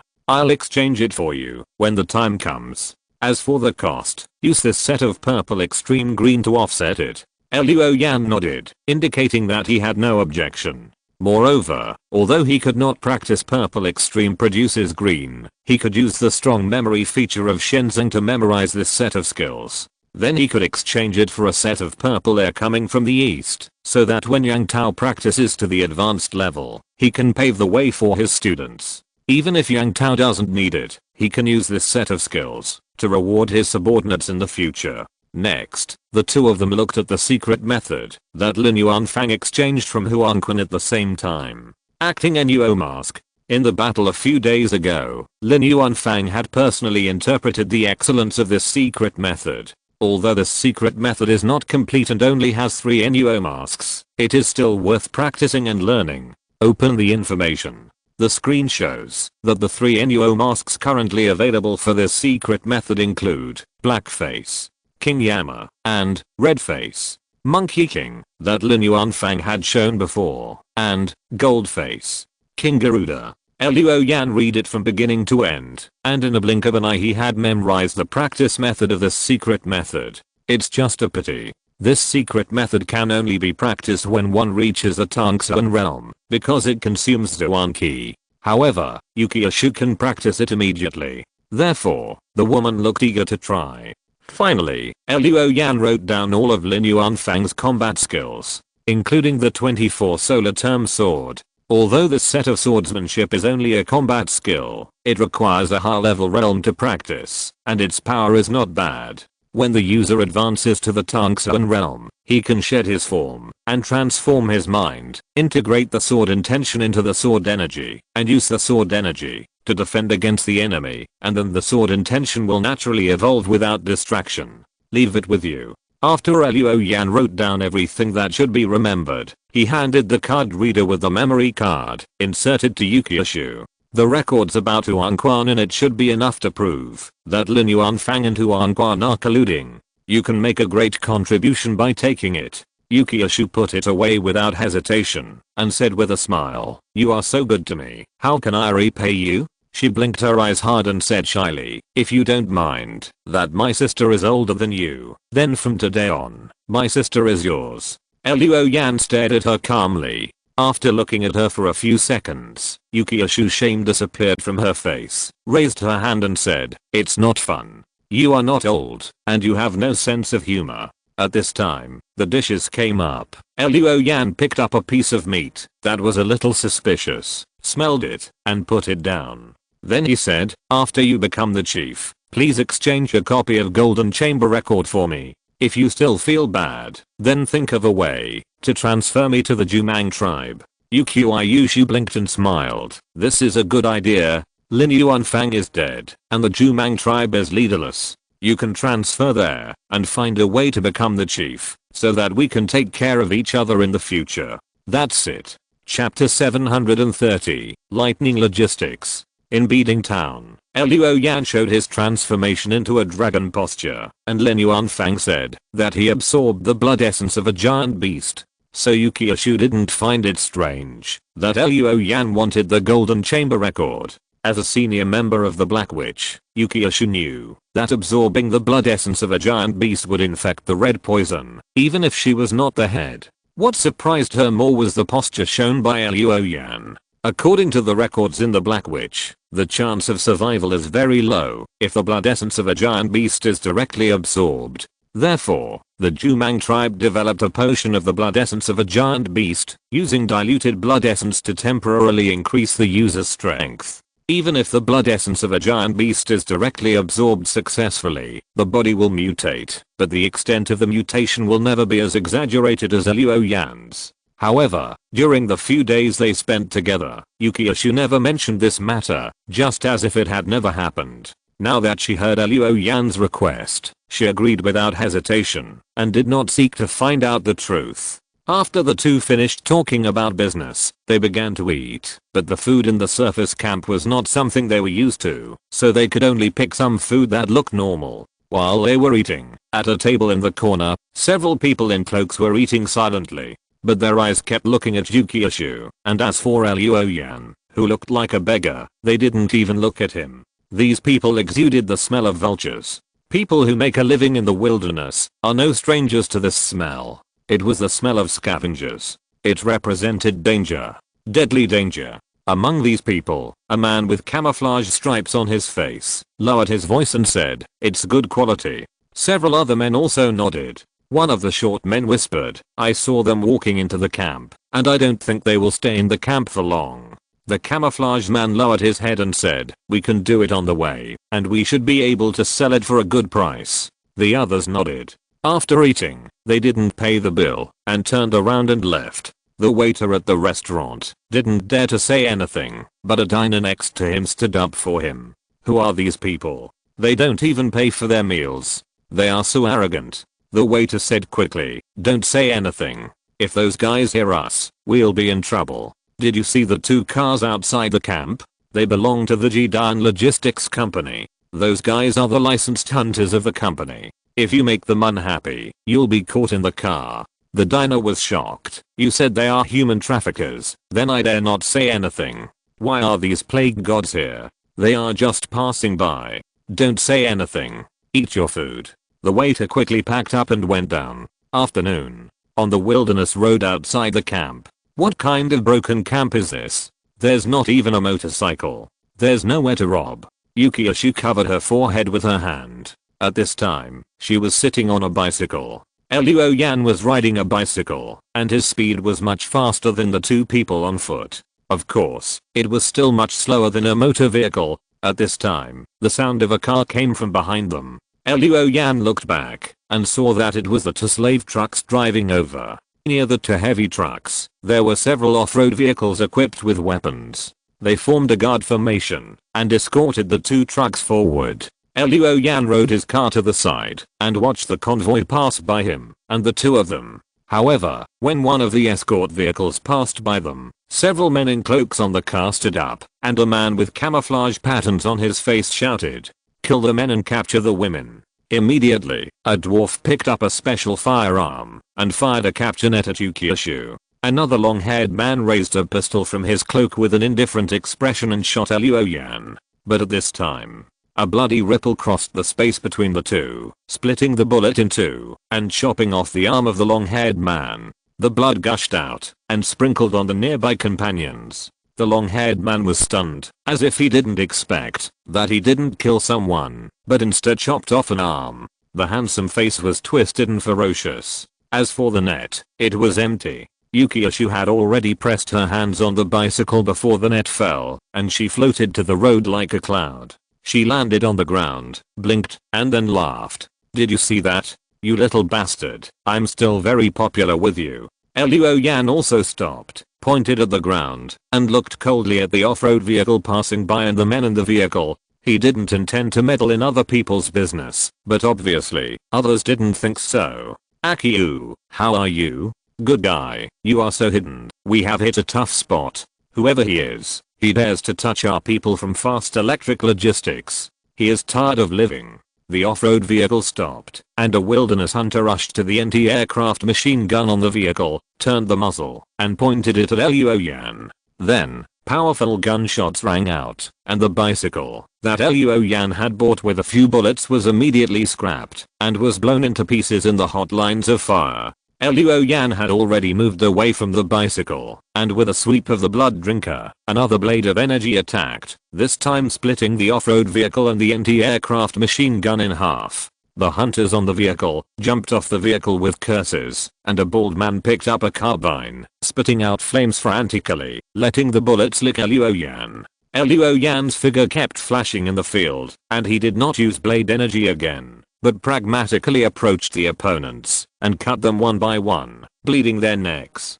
In the camp, seeing that Luo Yan was not very tall and dressed in rags, these wilderness hunters did not take him seriously. But now, with so many people dead, no matter how stupid they were, they knew that they had kicked the iron plate this time.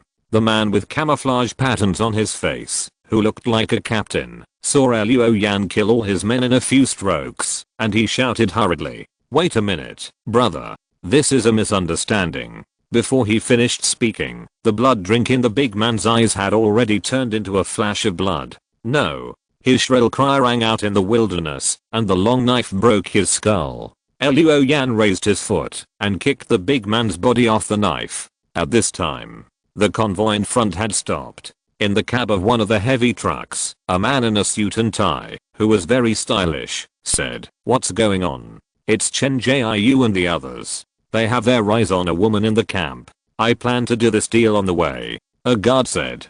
The man in the suit was stunned for a moment, and then cursed, "Idiot, I knew these wilderness hunters are unreliable. How many times have I told them not to make trouble when delivering goods? Mr. Zhao, what should we do now? What else can we do?" The man in the suit straightened his tie and said coldly, "Let Master Park kill them."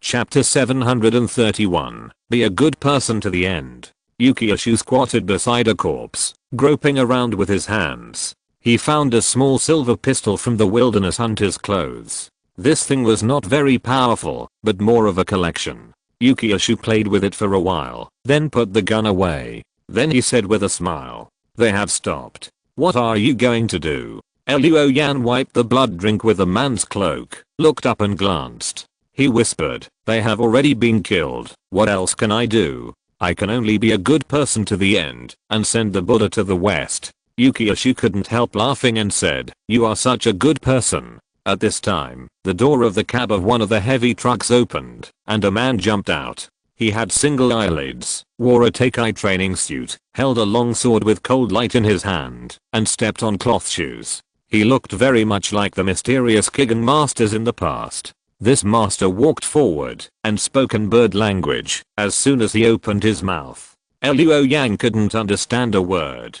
"Hey, it's Bangzi." Yukioshu stood up and saw Luo Yan looking at her. She said he was speaking Korean. He called himself Park Jinchang. Luo Yan was a little surprised. "Do you understand?" Yukioshu shrugged her shoulders. "I learned it. When I was bored before, I learned a few foreign languages. In addition to Korean, I can speak English, French, Spanish, and Thai." She counted on her fingers. At this time, Park Jinchang was talking again. Luo Yan was waiting for Yukioshu to translate. Yukioshu crossed her arms and said, "He said that, if you know what's good for you, throw away your weapon quickly. He sees that you have good kung fu and wants to take you as his apprentice so that you can save your life. If you don't agree, he will skin and bone you and make kimchi. Haha, you are a Bangzi, you only know how to make kimchi. Luo Yan scratched his head. Tell him to do it quickly, I'm in a hurry.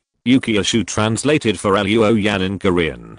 Park Jin-chang's face suddenly fell, and then he also showed his Yuanli. His long sword shook into a sword flower, and he stabbed Luo Yan's chest with a sword, as if he was sliding on the ice. His movements were also chic, with a bit of master style, which attracted the applause of the guards of fast electric logistics. Luo Yan twisted his neck, blood flashed, and his figure flashed. He came behind Bangzi with the footwork of dragonfly skimming the water. Then he saw that Master Park's neck and arms were hung with several blood-red knife lights. He was still in the middle of sprinting, but his head flew up, and then his arms also separated, and his body broke into several pieces, and rolled to the ground. Fighting skills, chasing the wind, and chasing the shadow. The applause in the convoy was still ringing, but at this time, the applause seemed awkward. Master Park, who was like a god a second ago, suddenly broke into several pieces at this moment. The change was so fast that they didn't react. Luo Yan, who decided to be a good man to the end, did not stop and got on an off-road vehicle. He swept his long sword and several heads flew into the sky. At this time, the people in the convoy reacted and did not need to wait for orders from above. Soldiers took machine guns and spit out flames, shooting at Luo Yan. Luo Yan kept changing his position with a dragonfly skimming the water, and fired bullets like rain, either falling into the air or accidentally injuring his companions. Luo Yan was like a tiger entering a flock of sheep, killing people indiscriminately, and the knife light leaped in the escort vehicles. Every time the knife light passed, it would always be accompanied by a large puff of blood mist, and then a large amount of blood was sucked away by the blood-colored vortex that appeared around Luo Yan.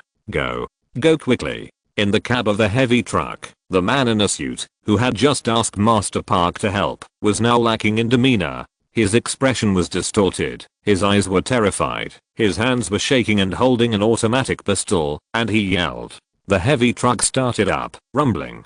The man looked out the window. The guards on the last escort vehicle were also killed.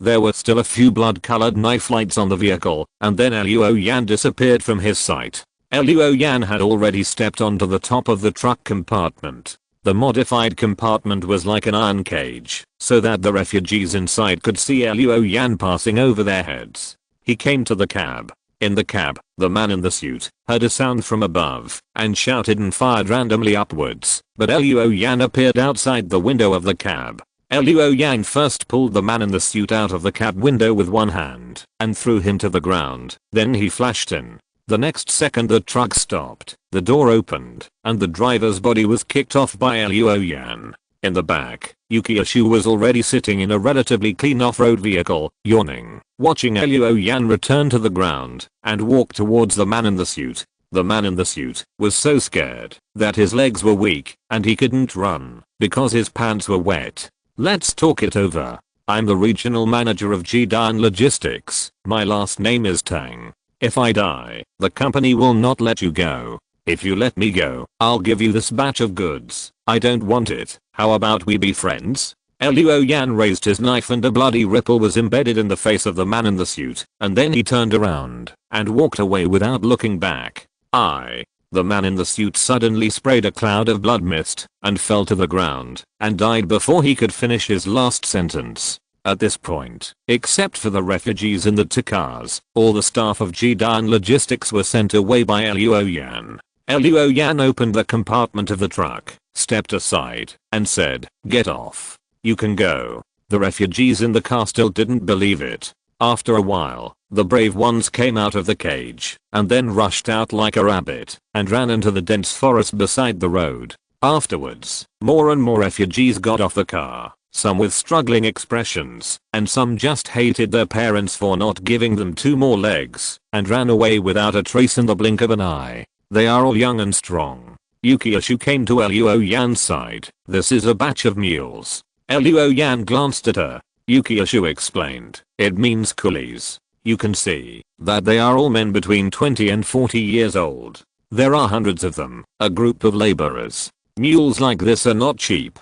This time, Jiuying Logistics will lose a lot of money. After a while, those who wanted to leave had left, but there were still 40 or 50 people left. Luo Yan frowned. Why don't you leave? Those men looked at each other, and then a man in his early 30s who looked smart and capable came out. He smiled bitterly. Sir, when we were caught, our home had been destroyed by the people of Jiuying Logistics. Our relatives died, our friends died, our home was gone, and we have no place to go back to. A man in his early 40s with a loyal appearance knelt on the ground and kowtowed to Luo Yan repeatedly. Thank you for helping me get revenge, little brother. Those beasts, except for those of us who were captured, they would not let anyone else go. My disabled son was burned to death in the house by them. I wanted to kill them, but I didn't have the ability. Thank you for helping me get revenge. If you need anything, I, Zhao, don't have anything else, but I still have some strength. I can work for you. I'm willing to work like a cow or a horse to repay your kindness. Chapter 732. Bury him. Looking at these men, Luo Yan was speechless. Yukiashu turned around and whispered in his ear, you can take them back. Next, if you want to develop your surface power, you will need labor. There is a batch of ready-made ones now. As for Jiuying Logistics, we have already had a feud, so we don't need these few people. Luo Yan nodded and said, those who are willing to follow me, get in the car. I have jobs for you. I will pay you wages. As for how much you can earn, it depends on you. Hearing that Luo Yan was willing to take them in and provide them with jobs, these people were overjoyed, not to mention that there was also wages. All of these men immediately got into the truck. However, they were still sitting in the truck, but their mood was completely different from before. Luo Yan glanced at Yukiashu. You are so capable, you should be able to drive a truck, right? Yukiashu smiled and said, you haven't slept with me, how do you know I can do it? Luo Yan's mouth twitched, and he quickly fled to avoid being harassed by this woman. Yukiashu laughed and turned to walk towards another truck. When she turned around, there was no smile on her face, and her expression was cold. It seemed that only in front of Luo Yan would she show her other side. The next morning, at the Jiuying camp, several guards at the gate of the camp were yawning, and one of them was squatting on the ground smoking. How long do we have to stay in this damn place? The smoking guard complained. I'm almost forgetting the smell of women. Don't complain. Captain Yu hasn't come back yet, and I don't know if he's in trouble. If Captain Yu is in trouble, we don't know what will happen next. At this time, a guard said ha, stood up and said, there are cars coming. Several guards looked into the distance and saw two heavy trucks coming this way. It's not our vehicle. One of the guards picked up the telescope and suddenly shouted, it's Captain Yu. Captain Yu is back. It turned out that in the telescope, he saw Yukiashu driving a truck. In a blink of an eye, the news that Yukiashu was back spread throughout the camp. People ran out of the camp one after another, especially Hangluan and others from Team 1. Two heavy trucks staggered and came near the camp, and Yukiashu jumped out of the cab. Captain Hangluan and several others had already rushed over. These girls had lost their relatives in the giant beast disaster and were left alone. One after another, they were brought back to Team 1 by Yukiashu and carefully trained. Therefore, they were loyal to Yukiashu and even treated Yukiashu as their own family. Now seeing Yukiashu return safely to the camp, they were overjoyed. Hangluan was older and had a calm personality, and her eyes were wet. Not to mention the other girls. The youngest Hidi hugged Yukiashu tightly, tears pouring out. Yukiashu rubbed Hida's head. Okay, stop crying, I'm not dead. Who will drive the truck in? Fortunately, the people in the carriage were well settled and given food and water. Soon, both trucks drove into the camp. Luo Yan also got off the truck. He put on a mask again. This mask was made on the road. It was very simple and only showed two eyes. But it was enough for Yang Tao to recognize him. Teacher. Yang Tao floated over like a cloud and threw herself into Luo Yan's arms. She hugged him tightly, fearing that she was dreaming. Luo Yan knew that she regarded him as a relative, a brother and a father. He smiled and said, did you slack off when I was away? Yang Tao shook her head like a rattle. I practiced every day and practiced fighting with Mr. Yang. Ah, teacher, you should go and see Mr. Yang and Uncle Guan. They are injured. Luo Yan's eyes changed slightly. Enter the camp. Arrived at the camp of Team 7. Luo Yan saw Yang Hao and Guan Peng.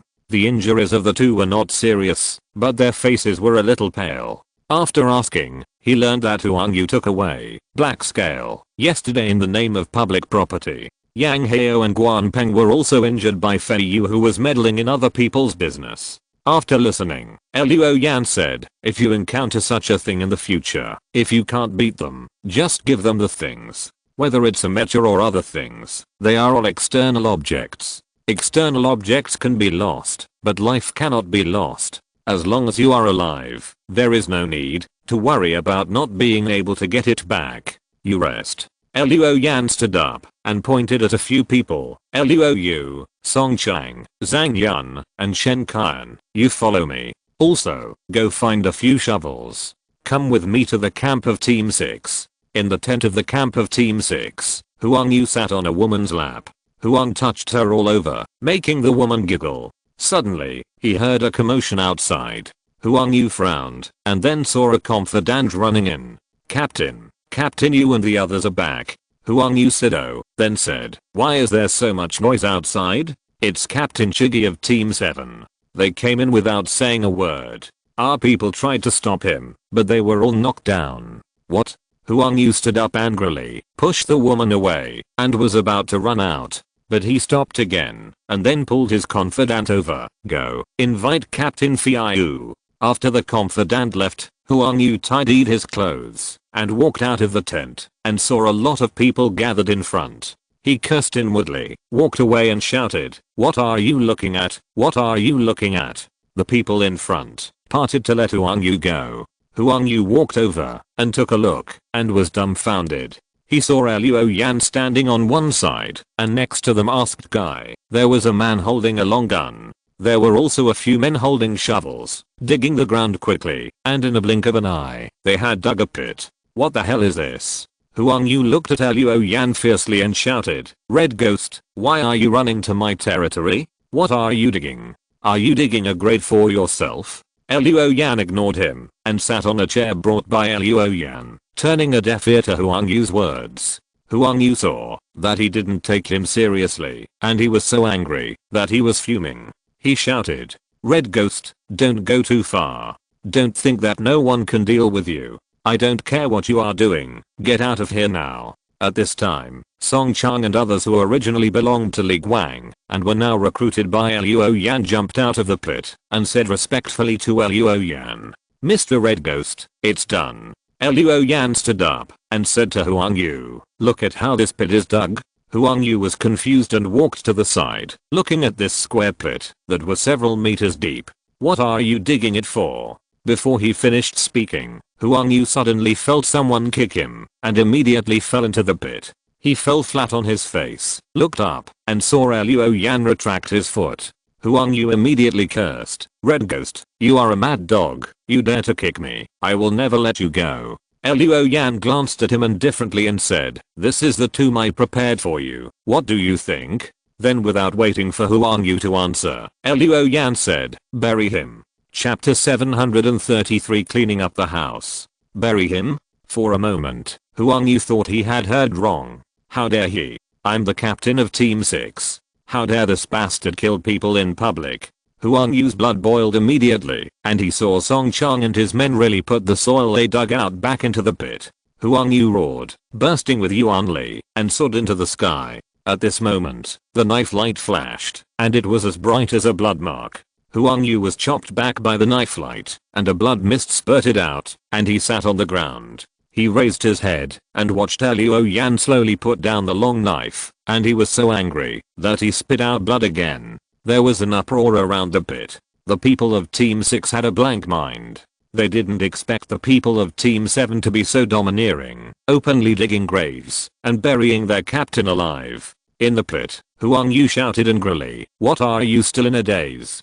Kill them. Kill them. He was so angry that he lost his mind. The people of Team 6 woke up from their dreams, but just as they were about to take action, gunshots rang out. They looked back and saw that the people from Team 7 had surrounded the camp with their guns pointed at them. There were two off-road vehicles inside with anti-aircraft machine guns mounted on them. In this environment without cover, facing so many guns, how could they survive? Then they heard Luo Yan said calmly, "This matter has nothing to do with you. I don't want to hurt you. But whoever wants to help Huang Yu is my enemy." Suddenly, the people from Team 6 looked at each other, and no one dared to be the first to stand out. "Waste. You waste. He wants to kill me. Are you just going to watch?" In the pit, Huang Yu shouted anxiously. He was injured by Luo Yan's knife, and now his whole body was weak, and he couldn't use any strength. Song Chang and his men were very fast. In a blink of an eye, a layer of loose soil had filled his body.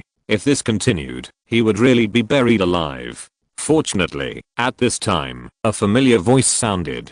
"What are you doing? Red Ghost, you openly killed your fellow members of the organization. Are you going to be the enemy of the organization?" Fei, whose voice of shock and anger gave Huang Yu a life-saving straw. He immediately shouted, "Captain Fei, save me, save me." The person who came was Fei.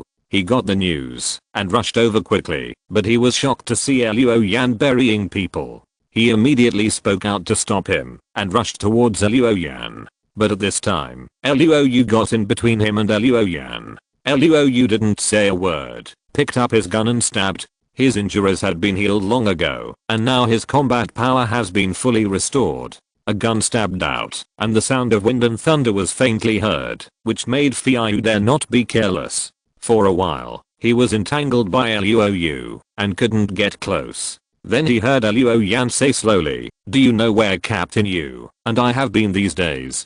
We were plotted against by Lin Yuanfang. It turns out that your minister Lin colluded with Huang Quan, and he himself is Yunrang." What? What? Fei and Huang Yu were both shocked. Luo Yang continued, "Now, Lin Yuanfang has been executed. As for the evidence, Captain Yu will report it soon. I believe the result will be announced in a few days. As for this Huang, he was bribed by Lin Yuanfang. He is an accomplice and serves Huang Quan. Why, I can't clean up the door for the organization." Fei was stunned again, and his hand was a beat slower, so Luo Yan's gun grazed his arm, leaving a cut. Fei retreated again and again, covering his arm, and couldn't speak for a while. In the earth pit, Huang Yu shouted, I didn't collude with Huang Quan. Red Ghost, you." A handful of yellow soil came down and covered his face, blocking his words revenge for personal revenge. The whole camp was silent. The news announced by Luo Yan was too shocking. Lin Yuanfang was actually colluding with Huang Quan, and he himself was Yunrang. Since Jiuying dared to say so, he must have evidence, and it was not aimless. Huang Yu was bribed by Lin Yuanfang, and no one dared to investigate whether he served Huang Quan. They were afraid of being implicated. In this way, only the sound of earth and rocks falling could be heard in the camp. After a while, the earth pit was filled again. Song Chang and others were afraid that it was not filled firmly enough, so they slapped it with a shovel for a while, and then gave up. Fei stood there in despair, unable to believe that his boss would do such a thing. Luo Yan took a look at Huang Yu's grave, then walked towards Fei. A few dragon scales quietly appeared on his arm, and he stretched out his hand to pat Fei on the shoulder. Fei instinctively used his strength to resist, but he didn't want the other party to slap him down, and his knees suddenly bent, and he was about to kneel down. He quickly used his strength to straighten his legs, but Luo Yan slapped him like a thumbtack, half of his body buried in the soil, and then he spat out a mouthful of blood. Luo Yan then said, I will discipline my people, even if they have made any mistakes. You don't need to intervene. Let's just let it go this time. If there is a next time, don't blame me for not saying it in advance. Then he winked at Luozi and the others. Let's go. After Luo Yan left, Fei slapped the ground, flew up into the sky, and then landed on the ground. He took a look at Huang Yu's grave, sighed, and turned around and left. Fei also left, and the people in Team 6 did not dare to take the initiative to dig Huang Yu out, so they had to pretend to be deaf and dumb. Not long after, Yukioshu, who had taken a shower and changed his clothes, got the news that Luo Yan had buried Huang Yu after returning to the camp. This bastard is so fast. Yukioshu sighed, this guy, I'm afraid even the king of hell would have to give up his position when he sees him. Hang Luan blinked and said, Captain, So, Lin Yuanfang is really Yin Rang? How could this be false? Yushu glared at Hong Luan's heavy chest fiercely. I was almost killed by him. If it weren't for Kaijui, you could have prepared my funeral now, Hong Luan said with a smile. Captain, then you owe Captain Kaijui a huge favor. How are you going to repay it? How? Yushu grabbed her and said, otherwise, I'll pack you up and send you to Kaijui. Anyway, you little slut always look forward to seeing him. Hong Luan dodged and cried out, I didn't. Aren't you the one who looks forward to seeing him? Well, you're getting bold, aren't you? You even dare to resist. Yushu slapped Hong Luan's peach buttocks, making a crisp sound of pa. I'll teach you a lesson. Then he said, go, in my name, announce one thing to the Zuanming and Jumang tribes. Just say that Lin Yuanfang has been colluding with Huangquan for a long time, and he himself is Yinrong, the leader of Huangquan in the north. In addition, Lin Yuanfang has been shot dead by me, and the relevant evidence has been reported to the organization. Soon, the organization will announce this matter internally. As for Huang Yu, well, just say it again, as Chigi said. Hong Luan nodded, covered her buttocks and left. After the confidant left, Yushu sighed. I also want to find a good man to rely on, but that boy doesn't dare to touch me. TSK, you coward. Wait and see, one day I will get you drunk and cook the meal and then see where you can run. Chapter 734, Waiting for the Opportunity. The next day, Luo Yan received a notice that Yushu had summoned all the captains. When he walked towards the camp of Team 1, he could feel that a lot of eyes were on him. Those eyes were basically in awe. The fact that he had buried Huang Yu alive yesterday had already spread throughout the camp, and now the Zuanming tribe regarded him as a scourge. The road to the camp of Team 1 was unimpeded, and no one dared to block his way. He walked into the command tent. Luo Yan looked around and found that he was the first to arrive. He pulled a chair and sat down, closed his eyes, and simulated the 24 solar term sword in his mind. In Lin Yuanfang's legacy, the most valuable is the secret method, performing the God New mask, but this secret method requires a Tangsuan realm to practice, and it consumes Zuan Qi instead of Yuan Li. So Luo Yan can only choose other practices now. 24 solar term sword naturally became his first choice. Although it is a combat skill, after practicing to the realm of fading form and transforming into intention, the power of the 24 swords is not much less than those low-grade unique skills in Wang Hao. The most important thing is to embed the sword intention into the sword energy, so that there is no need to distract the operation, and the solar term sword can attack the enemy on its own. In the game, this is a hands-free skill. Luo Yan can completely release the solar term sword while using other combat skills and unique skills. In that case, the power will definitely be stronger than using a single combat skill or unique skill. Therefore, in the past few days, when he was free, he practiced the 24 solar term sword. At present, he has some experience, but he is still a long way from being proficient. Footsteps sounded one after another. Other captains also came. Luo Yan stopped simulating the solar term sword in his mind, opened his eyes, and saw Chenling and others walked in. Without Huang Yu, the command tent was much quieter today. He Dong and Zheng Hu and saw that Luo Yan's expression was a little unnatural, and smiled reluctantly. Chenling was the same as usual, but his eyebrows were frowned a little tightly. After all, he still owed Luo Yan 10 million. Although he hadn't asked him for it yet, Chenling had already decided to cash in some of the gains from this war and settle the debt he owed to Chigi. Good morning, everyone. Yushu made her final appearance. Today, she was dressed appropriately and looked like a successful career woman. After sitting down, Hong Luan and Beilu stood behind her on the left and right. Yushu smiled and said, "Thank you for your hard work in this war. As of yesterday, we have achieved our previous goal of clearing out Huangquan's forces in the north. But I believe this is only temporary. In time, Huangquan will make a comeback. After this war, the higher-ups mean that once the time is right, we will go south. Although it is not clear when the time is right, one thing is certain, we will have a battle with Huangquan." Luo Yan narrowed his eyes slightly. The Black Witch was indeed not satisfied with the status quo. The appearance of Huangquan made them more vigilant and also gave rise to ambition.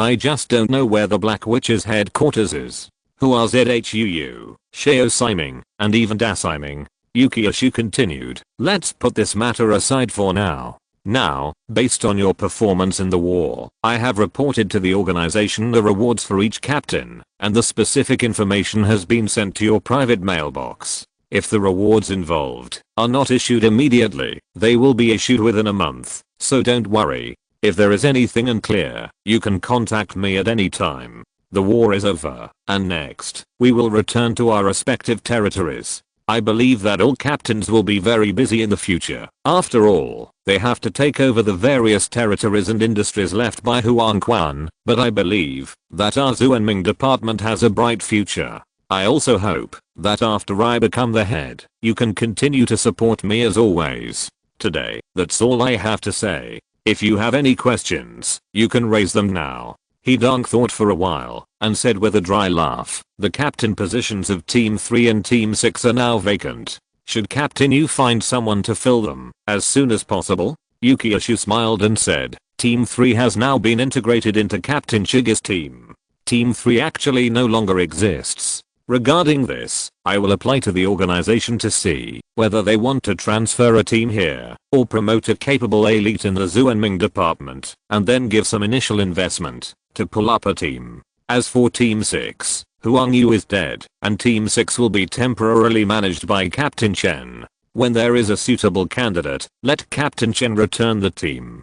Captain Chen, you have no objection, right? Chenling was flattered. Of course not, I'm just worried that I can't do it. Yukiyashu smiled and said, aren't you and Captain Chigi very good friends? I believe that if you have any trouble, Captain Chigi will help you. Is that right, Captain Chigi? Luo Yang nodded slightly.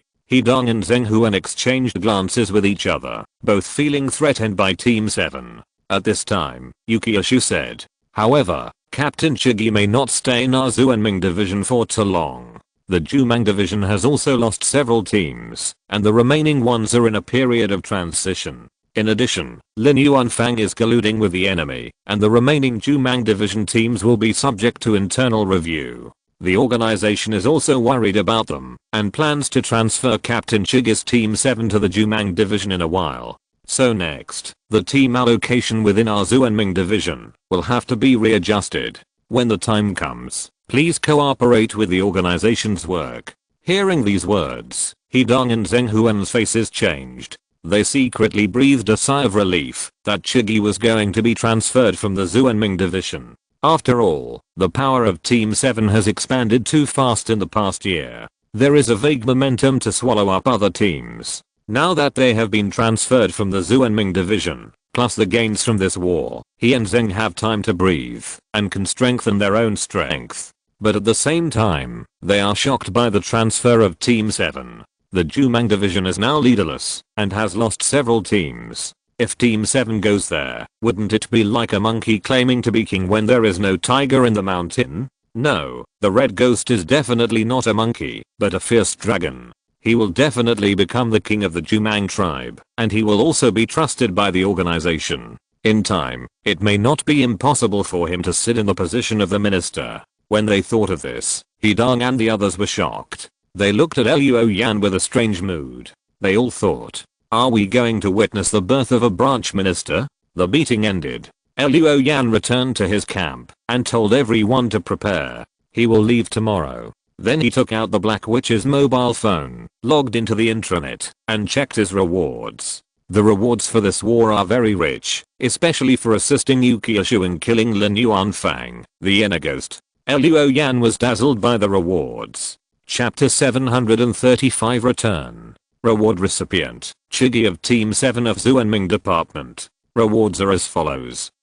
1. You performed well in this war against Huangquan, successively captured Chunai base, and assisted in killing the traitor Lin Yuanfang, making great contributions to the organization. After evaluation, you will receive 8,000 contribution points too. You captured Chunai base. According to the organization's regulations, Chunai base will belong to you. You can apply to the organization for a source tilt, or you can exchange the base for contribution points, 30,000 points. You can consider it as appropriate and reply 3. In the team battle, you won an advanced machine, Black Scale, which has been handed over by Yukiishu of Team 1 as public property. You have the right of first refusal for this machine, as well as an internal discount in the organization. You can use 3000 contribution points to purchase this machine. If you give up, the organization will return you 2000 contribution points. You can consider it as appropriate and reply for items. You can choose 3 items from the Xing Feng sword, heavy weapon, Jinsei soft armor, heavy weapon, Qian Ki blood potion, 100 doses, combat skill 3 shocking styles, secret method bringing bones, and Cuneian potion, 12 doses, as rewards 5. Magical weapon, dragon bird, a knife made of black wing star iron produced in Giksu. When the knife is out, it will emit a dragon cry and a bird cry, and it will generate a fierce and evil aura. It has a deterrent meaning, affecting the opponent's mind and even the flow of ki, boosting one's own will, and restraining the mind-related secret methods and mystical arts. 6. Work points reward. You play a pivotal role in this war, and you will be rewarded with 50 million dungeon general work points. Note, contribution points and work points rewards have been issued with the ML. The magic weapon, Dragon Bird, will be issued to Yukiishu of Team 1 within a week, and then she will pass it on. Other rewards will be issued after you respond. There are a total of 6 rewards. From contribution points, to bases, to priority in purchasing aircraft, and finally to items, magic weapons and work points. There are many rewards and the content is comprehensive. It makes Luo Yan feel that the trip is worthwhile. Then Luo Yan seriously considered the choice of rewards for the second, third and fourth items. First of all, the Chunyu base. Luo Yan is inclined to sell it to the Black Witch and get 30,000 contribution points directly. But then he thought that, although the Coyote camp has been expanded, it is difficult to compare with the Chunyu base in terms of scale and hardware facilities. Moreover, the Cunning Rabbit has 3 holes, how can he only have a surface camp? In addition, the Chunyu base also has an underground research room with complete equipment. The hunchback Zhang Dai of the biology group has participated in the research and development of the Yellow Spring Evil Ghost project. If Luo Yan can get him other giant beast blood essence, maybe this Zhang can develop similar Night Wandering God potion, or Ghost Man series biological weapons to enhance his strength. Therefore, after repeated consideration, Luo Yan decided to keep the Chunyu base. Anyway, he could apply for a source tilt from the Black Witch, and the value of this base would definitely exceed the 30,000 contribution points in the future. Then there were many items to choose from. Since he already had the magic weapon, Dragon Bird, the heavy-duty Xing Feng sword was naturally the first one Luo Yan discarded. Then there were combat skills and secrets that he could not use himself, so he rewarded his subordinates with the low-grade combat skills and secrets that he mastered. In this way, the result was obvious. The items that Luo Yan finally chose were the 3 items of gold silk soft armor, heavy weapon, Qian Ki blood potion, 100 doses, and Cuneian potion, 12 doses. The gold silk soft armor is a protective gear, and the Cuneian potion is a training potion similar to the Yuan enhancing potion. The Qian Ki blood potion can be distributed to the people below to improve combat capabilities when necessary, which is quite practical. Finally, for the Black Scale mecha, Luo Yan himself has a butcher, and he got another overlord from Li Guang before. In addition to other mechs such as Jingwei, the mechs of Team 7 are actually enough. With so many mechs, the maintenance alone is a considerable expense. Luo Yan felt that it was unnecessary to get another Black Scale. He thought about it and replied to the email. After filling in the choices for the other 2 rewards, he proposed to exchange his butcher for Black Scale. He had already seen the parameters of Black Scale, and it was undoubtedly better than butcher. More importantly, butcher was too bulky and Luo Yan was not used to using it. Black Scale was more suitable for Luo Yan. Replacing it with butcher would increase his strength without having to raise too many mechs. After sending the email, Luo Yan began to practice, and a day passed. The next day, Luo Yan replied. The Black Witch agreed to Luo Yan's exchange of butcher for Black Scale, but Luo Yan had to submit the specific parameters of butcher, and after comparing it with Black Scale, he would refund or supplement. Luo Yan was quite satisfied with this result. Then he submitted the parameters of the butcher. A few days later, Guangling, the underground city. On the 23rd, the Great Heat. Luo Yan returned to the underground city under the scorching sun. As soon as he entered the city, the constant temperature system in the underground city allowed him to wash away the heat. After more than a month's absence, he finally returned to the underground city. On the surface, Luo Yan appointed Luo Yu to station in Chunyu base. When he was away, the base was presided over by Luo Yu. The dozens of young and strong laborers rescued on the way back to the camp were also sent to Chunyu base, where there was plenty of work for them to do. Next, Luo Yan planned to gradually shift the focus of his power to Chunyu base. It was safer there than the Coyote camp, so next, the mecha training class would be the first to move to the base. The only problem with Chunyu base now is that it is several days drive from Guangling city, and transportation is relatively inconvenient. But this is not insurmountable. In addition to the base, Luo Yan will have to pay Xing Feng and other dungeon organizations, which can be offset by the universal work points awarded by the Black Wizard. The expenditure is not small, but the gains are even greater. In particular, the intangible income of Lin Yuanfang's legacy is not much worse than the reward from the Black Wizard in terms of value. Even for Luo Yan personally, it exceeds the reward from the Black Wizard.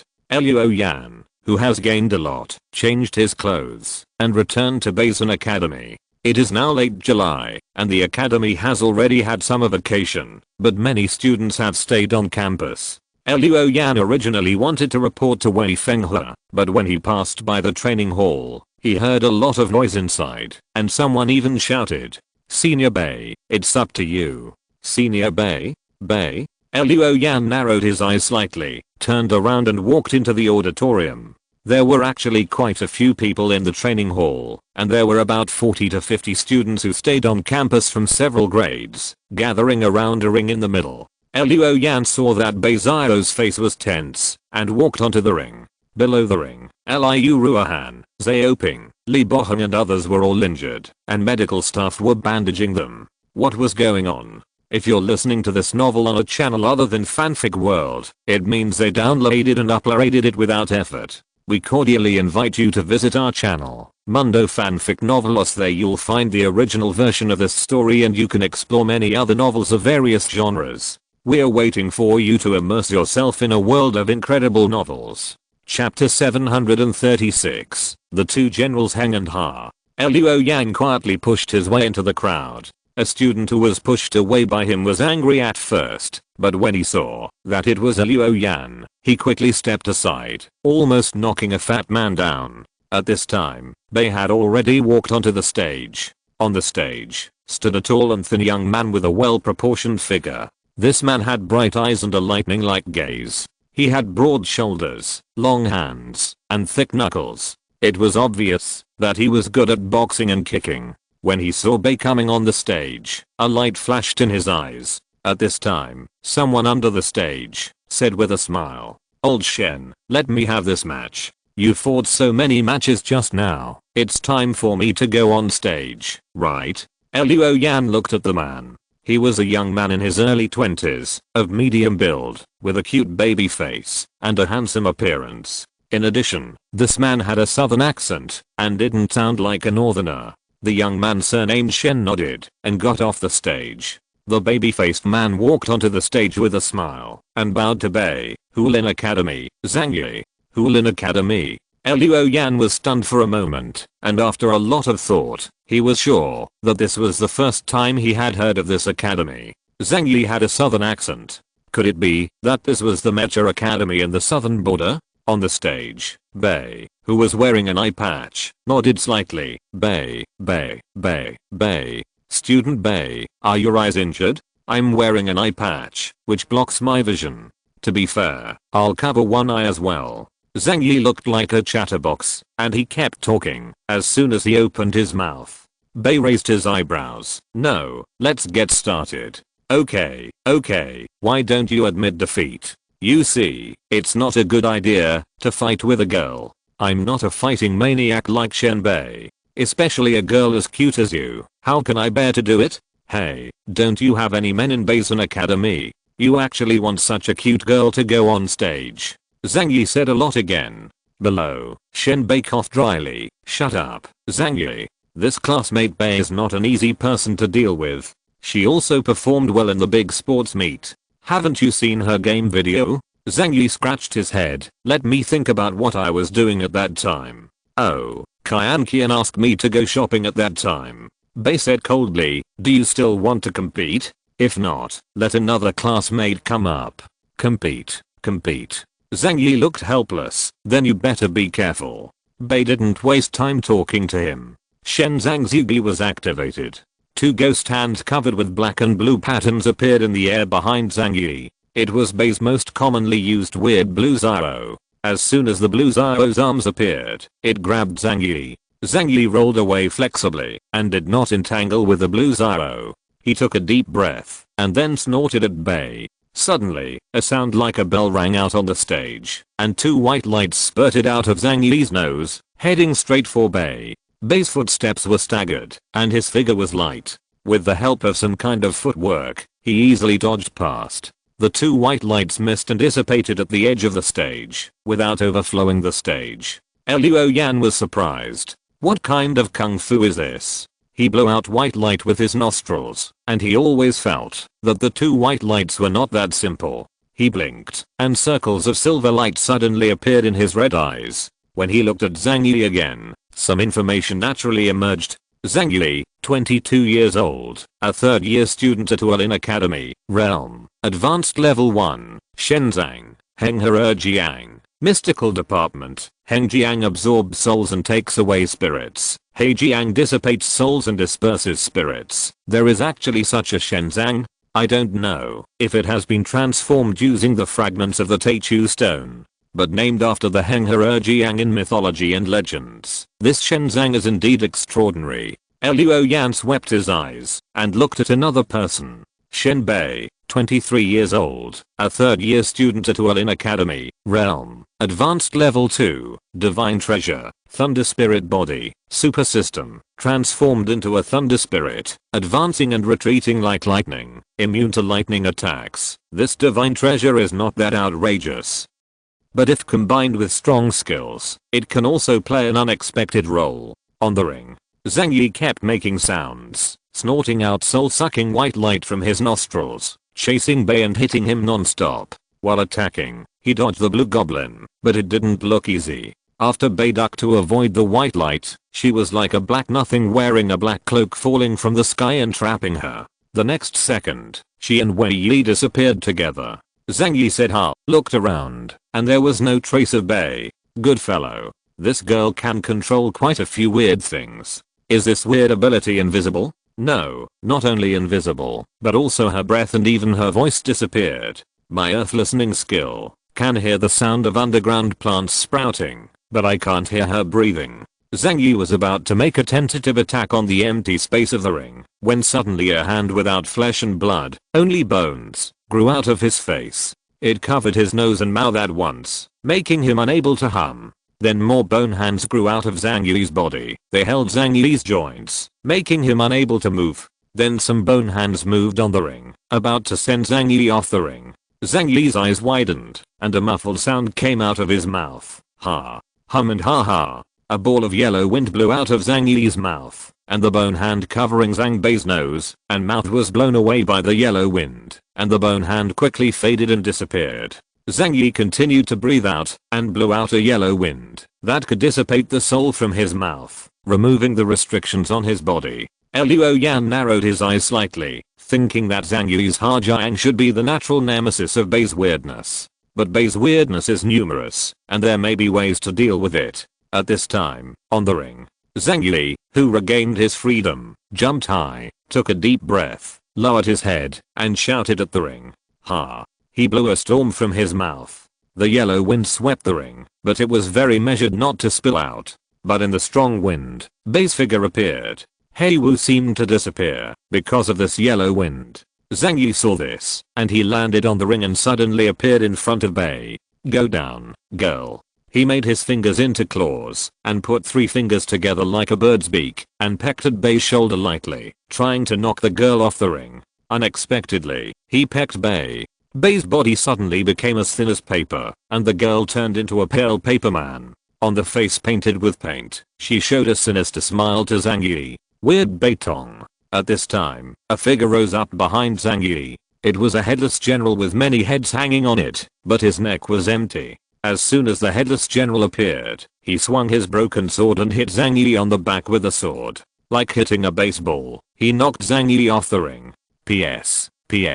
I have something to do today, so I will only update 1 chapter. I will resume tomorrow. Chapter 737. He is back. Zhang Yi landed on the ground with both feet, raised his head, and had a blank expression on his baby face. I'm down. Not far away, his classmate Shen Bei laughed. You deserve it. I told you not to watch the video. You hit a wall. Zhang Yi raised his head, turned around and looked at Bei scratching his head and said, excuse me, classmate Bei's weirdness is endless. I'm no match for you. On the ring, Bei had a tense face, clasped his fists and bowed in a very professional manner. Shen Bei, who had been holding his arms, put down his hands and said loudly, next, let me experience classmate Bei's weirdness. Bei nodded and stepped back. This is bad. Jiuying, with some bruises on his face, said, the guy called Shen Bei. He is incredibly fast and elusive. After he activated the Shenzang, Jiuying is most afraid of such opponents. Once caught by Shen Bei, it will be difficult to get rid of him. Liu Ruohan also nodded and said, I was defeated in this way. I didn't even have time to use a few mysterious arts before he targeted me. After that, it took a lot of effort just to break his offensive. I couldn't make a plan calmly at all. It's okay, Han. You're already very good.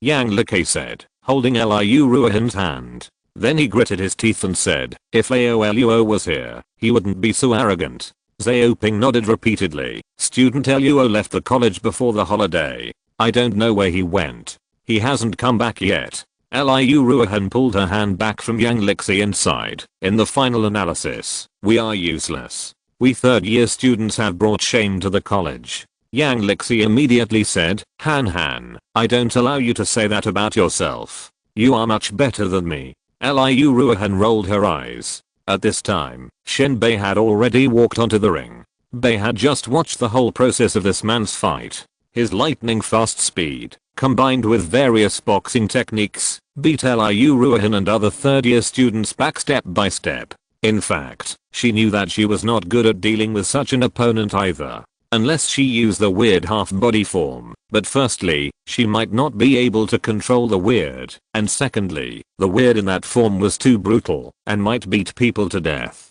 After thinking about it, Bei had no solution to both problems. At this moment, a voice rang out. Zio Bei, let me play this match. You've already fought a match. Go down and rest. Hearing this voice, the first person to jump up was Yang Lixi. He saw Luo Yan in the crowd at a glance and shouted happily, old Luo, you are finally back. Bei also looked at Luo Yan excitedly, and then his little face could no longer hold back, showing a smile, and jumped off the ring. Student Luo, when did you come back? Just now. Let's talk later. Now greet the guests. Luo Yan walked onto the ring and shouted, someone hand me a training sword. Jiuying stood up and smiled, use mine. He threw a long sword onto the ring. Luo Yan reached out to take it, drew out the long sword, and waved it. On the other side of the ring, Shen Bei's eyes lit up, and a smile escaped from the corner of his mouth. Zhang Yi, who was standing on the stage behind him, whispered, hey, old Shen. He's the Luo Yan, right? Shen Bei nodded. It's him, that's right. Black hair and red eyes. I won't be wrong. It's the Luo Yan who almost defeated Jiuying College with his own strength. This time I came to Basin College for exchange and study. The person I want to challenge the most is him. I heard that he was not in the college before. I was quite disappointed. It's good now. He's back. Zhang Yi looked at Shen Bei, who was trembling slightly, and saw him constantly pinching his joints, making his joints crackle, and smiled. You better be careful. This is a ring. Don't use your unique skills. If you hurt someone, the dean will scold you again. Shen Bei nodded. I know my limits. At this time, Luo Yan was already familiar with the weight and length of Xiaoping's sword, and nodded. You can start. Okay. Hulin College. Shenbei, please teach me. The tall and thin young man said loudly. Luo Yan. After coldly giving his name, Luo Yan used the Yan Yang Sutra. On the way back to the city, his technique had already broken through and advanced to the 3rd level. Now when he used the technique, it no longer shone brightly. The blazing golden halo now flowed around his body and on his sword like water. Only when attacking would the sun's rays burst out to hurt the enemy. When the 3rd level of the Yan Yang Sutra was cultivated to perfection, the sun's rays flowing around his body turned into an illusory long robe, and this technique was considered to have reached a minor success. Shenbei also used the technique, and he showed a layer of not too dazzling golden light. The golden light was like painted on his skin, turning him into a golden man. The advanced technique he practiced was the Vajra Sutra. When he practiced it to a high level, it was as if he was possessed by a Buddhist Vajra, and his body was indestructible and difficult to shake. However, Shenbei had only cultivated to the advanced 2nd level at this time, and had not yet formed a Buddhist Vajra phantom, but only a layer of golden light on his skin. Even so, he seemed to have permanently put on a layer of golden armor on himself. At this time, even a sniper rifle could not kill him. Luo Yan nodded secretly in his heart. Shenbei's thunder spirit body gave him high mobility. If he practiced this kind of defense enhancing technique, he could only use dragon transformation or Yuanshan phantom if he wanted to defeat him in a short time. High mobility combined with high defense, no wonder Liu Ruohan and the others were all defeated by Shenbei. Student Luo, be careful. Shenbei shouted, his breath boiling, and the Yuanli light and flames erupted like a pillar of fire. It was a secret method KO and wheel. Luo Yan snorted. He didn't expect that Shenbei used the secret method he was most familiar with. Without hesitation, Luo Yan's body flashed with blood, and the entire ring and the ground of the training hall turned into blood. Secret method, Blood Pagoda. Once this secret method was activated, in Shenbei's perception, Luo Yan seemed to have turned into an evil ghost Shura, with an extremely fierce aura. He did not dare to be careless. Lightning flashed all over his body. Shenbei's eyes glowed blue, as if he was the god of thunder. Divine treasure, thunder spirit body. The skills, secrets, and divine treasure were all activated. Even when he fought against Liu Ruohan and other 3rd-year students before, Shenbei had never been so cautious. But now, facing Luo Yan, he did not dare to be careless. The explosion brought by the KO and wheel and the speed brought by the thunder spirit body made his figure slightly blurred. When the after image was still in place, he had already flashed behind Luo Yan, kicked out a sonic boom with his right leg like a whip, and swept towards the back of the opponent's head. But when Shenbei flashed, Luo Yan had already ducked and rolled, and when he kicked out, he only swept the air. At the same time, on the ground, while Luo Yan was rolling, the long sword in his hand went from bottom to top and picked up Shenbei's leg. Shenbei thought that his opponent could keep up with his speed, but he saw Luo Yan's pair of red eyes, and then he looked back. Obviously, he was not able to keep up with his speed, but he saw through his movements and anticipated his attack. Chapter 738 Small Victory. I don't know if it was because of the battle with Lin Yuanfang that he became more and more proficient in using the Silver Eyes of Peeping, or because Shenbei's realm was only at the advanced 2nd level. Anyway, after Luo Yan stared at Shenbei with the Silver Eyes of Peeping, he practiced analyzing the surface veins under his body. When he stepped on the stage just now, the analysis was completed. Then he activated the Prophet Light body and embedded the analyzed data. Shenbei's every move could not be hidden from Luo Yan. Just like just now. Although Shenbei's actions were quick, Luo Yan had already predicted his movements in advance and combined the two of dodge and counterattack, resulting in the current situation. Good. Well done. On the side of Basin Academy, basically no one could see what was going on. They just felt that Luo Yan had anticipated the enemy first, dodged and counterattacked in one go, and everyone was excited. Zhang Yi was even more stunned. As a classmate of Shenbei, he certainly knew Shenbei's details. Although Shenbei didn't really fight now, he used all his skills, secrets, and magic. He was known for his speed, but he didn't gain an advantage. He was really shocked. Ding. The tip of the sword stabbed Shenbei's knee, but it couldn't penetrate at all. Shenbei's skin was as hard as iron. However, it was one thing not to break the skin, but it would still hurt if the sword tip stabbed it. Shenbei frowned, and he flashed several meters in an instant. Then he bent his legs slightly, and his figure burst out. When he rushed forward like lightning and swept towards Luo Yan, the sound of his footsteps rubbing against the floor of the ring was heard, and Luo Yan hadn't even retracted his sword at this time. Shenbei tightened his instep and volleyed like a football player, locking on Luo Yan's shoulder. This was a ring competition. If it was on the battlefield, his kick would lock on the opponent's head.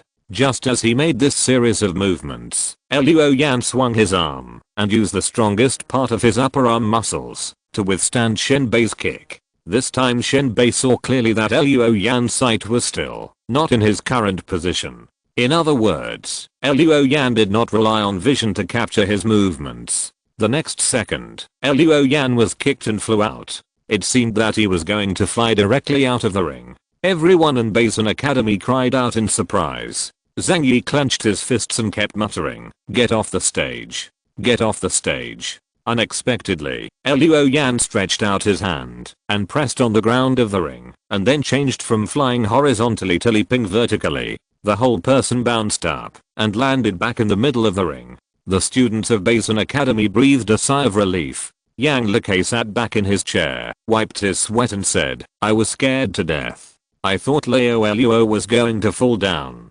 Liu Ruohan also had a few drops of sweat on his forehead. Student Luo was already quite powerful. He was able to defend against this kick under the opponent's high-speed movement. Xiaoping narrowed his eyes and said, "But Student Luo still can't keep up with the opponent's movements." Indeed. On the ring, Shenbei's figure was erratic, pointing east and hitting west, wandering around Luo Yan. At the fastest moment, multiple after images appeared on the stage, and the attacks were even more impenetrable, and the offensive was as swift as a storm. Luo Yan was beaten back step by step, and in a blink of an eye he was forced to the corner of the ring. Not good. Xiaoping stood up nervously. It's bad. Luo Yan has no way out. If he takes another attack from Shenbei, even if he can defend, he will have to step down directly. Sure enough, Shenbei rushed forward with lightning speed, twisted his toes, and kicked a roundhouse kick. His heel blasted out a circle of air waves, kicked at Luo Yan's chest, and kicked him down by force. But when the kick hit the target, Shenbei's face suddenly changed. The touch was wrong. There was no feeling of kicking a real object at all. Sure enough, Luo Yan, who was kicked, disappeared into the air like a bubble. Behind Shenbei, there was an unparalleled momentum rising. He glanced back and saw a big golden moon, emitting a blazing heat, pressing over as if to crush everything. It turned out that Luo Yan also knew that, although he could predict Shenbei's movements, he certainly was not as fast as his thunder spirit body. It was not easy to catch Shenbei on the stage and knock him off the stage with one blow.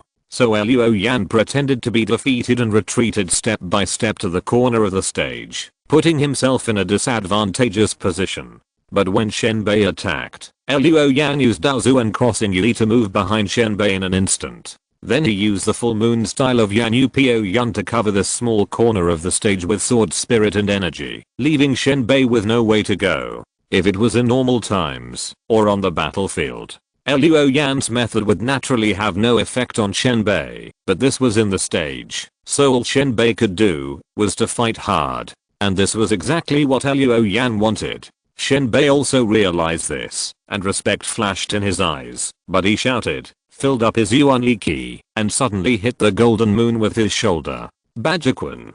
Tishang KO. A golden figure crashed into the big moon, and the whole training hall shook. The invisible shockwave spread and spread. The students watching the game below screamed, and fell to the ground one after another. Looking at the ring again, a corner of the ring collapsed. Luo Yan stood on the stage. Shenbei fell to the ground. The training hall was quiet for a while, and then cheers rang out. Good. Senior Luo won. Senior Luo is so good. Student Luo is so handsome. Concentrating his breath, the golden layer on his body faded. Shenbei bowed and said, Student Luo, thank you for your advice. Luo Yan shook his head and said, I just use the rules of the ring. Otherwise, it would not be so easy to defeat you. Shenbei didn't care. The tall and thin young man laughed and said, losing is losing. This is the rule. I lose with conviction. Luo Yan did not continue to be modest. He jumped off the ring and returned the sword to Xiaoping. At this time, someone applauded, and after absorbing everyone's attention, he said, okay, today's welcome event will end here. Shenbei, Zhang Yi, please follow teacher Xiaoshi. He will take you to the dormitory. The rest of you go to practice and study. Disperse. The person who spoke was Wei Fenghua. The crowd dispersed. Luo Yan came to him. Teacher. Wei Fenghua smiled and said, you are back. You are back at the right time. Otherwise, the reputation of our school may be lost. Luo Yan was speechless, because what Wei Fenghua said was the truth. Bei alone could not win against Shenbei's tactics of coming and going like the wind. The others were not his opponents. Wei Fenghua said dimly, teaching is like sowing seeds. Every year, the seeds sown have to wait for a period of time before they can be harvested. However, this harvest also has the difference between good years and bad years. For example, Liu Ruohan's class was a bad year. Most of the students in this class have mediocre talents. Liu Ruohan is considered to be relatively outstanding among them, but she is good at Zuanshu. In a battle of Zuanshu, the emphasis is on setting up a game, forming a trend in the middle stage, and gaining power in the late stage. If Liu Ruohan's Zuanshu game can be established and survive the middle stage, she may have a chance to defeat Shen and Zhang in the late stage. Unfortunately, those two will not give her this opportunity. This is also the reason why those who are good at Zuanshu usually play supporting roles and rarely stand on their own. Chapter 739, Common Enemy. Walking out of the training hall, Wei Fenghua continued, in addition to Liu Ruohan, Yang Lixi is a talented military advisor, but when it comes to actual combat, as for Xiaoping, he is good in all aspects. He is courageous, not afraid of difficulties, and willing to work hard. But his talent is mediocre and his achievements limited. Luo Yan listened to his comments quietly without interrupting. After Wei Fenghua finished speaking, Luo Yan asked, teacher, are Shenbei and Zhang Yi exchange students? Wei Fenghua nodded, yes, they are from the south, and they are both third-year students of Hualin Academy. Luo Yan thought for a while and said, why are there only two of them? Wei Fenghua sighed and said, the giant beast disaster broke out, and the south was particularly hard hit. Therefore, only a few underground cities were built in the south, and there are not many major academies. In terms of the surface conditions, the south is worse than ours. The giant beast strategic office has been planning to integrate troops in recent years, and go to the south, to expel the giant beasts. However, the battlefield in the desperate situation has been tight in recent years, so no extra troops have been able to be spared. It is rare that Hualin Academy can send two students here for exchange and study this time. So that's how it is. At this time, they arrived at the dormitory, and Luo Yan said goodbye to Wei Fenghua and left. Watching his back disappear at the entrance of the dormitory, Wei Fenghua smiled and said, in your class, only Lin Wei was favored. But now we have you and Bei. Your class is a good year for the college. After returning to the dormitory, cleaning up and taking a shower, Luo Yan changed his clothes and went to the restaurant. It was late, and it was meal time. The students who stayed in school arrived one after another.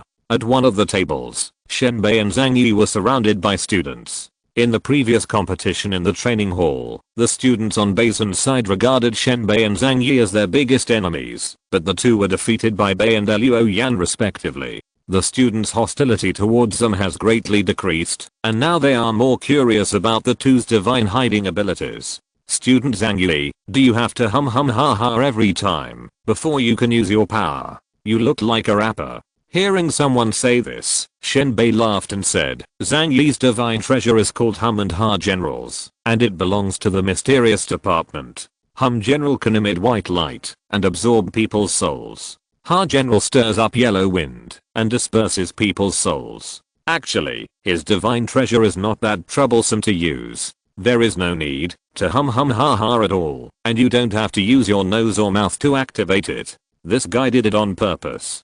He thinks it's very funny, and at the same time, it can confuse the enemy. A boy said, I think, if you have to hum hum ha ha every time you use your divine treasure, it will be very tiring for your throat. Someone else asked, Student Shenbei, why are there only 2 of you here to exchange and learn? Upon hearing this question, Shenbei and Zhang Yi's faces darkened. Zhang Yi smiled bitterly and said, you haven't been to the south, so you don't know how bad the situation is over there. After the giant beast disaster broke out, the south was severely affected, resulting in only a few underground cities being built.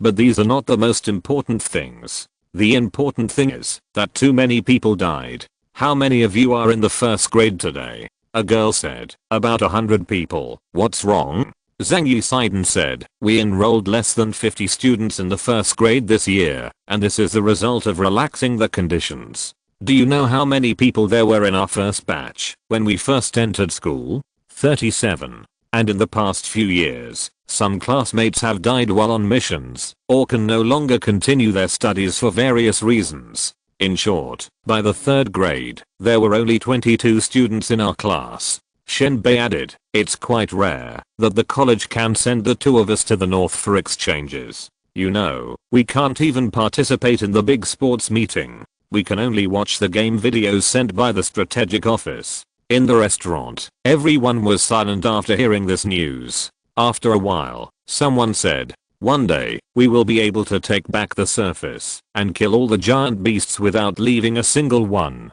Yes, that's right. Let's work together. For those dead compatriots, no matter what, we must take back the surface. Zhang Yi and Shenbei also nodded excitedly in agreement. At this moment, the students shared a common hatred and no longer distinguished between the north and the south. August 23rd, the beginning of summer heat. In a blink of an eye, Luo Yan has been back to the academy for more than a month. In the training hall, Luo Yan was feeding the sword with several training puppets. In his hands, the dragon elephant was like continuous spring rain and sometimes like summer thunder. After practicing the 24 solar term sword for a month, he finally reached the level of mastery. Next, he had to rely on actual combat to accumulate experience and keep polishing. In the end, he would practice to the point of losing the form and retaining the meaning, which would be considered the pinnacle. In addition to this sword skill, in the past month, Luo Yan's blood transformation sutra has also entered the 4th level.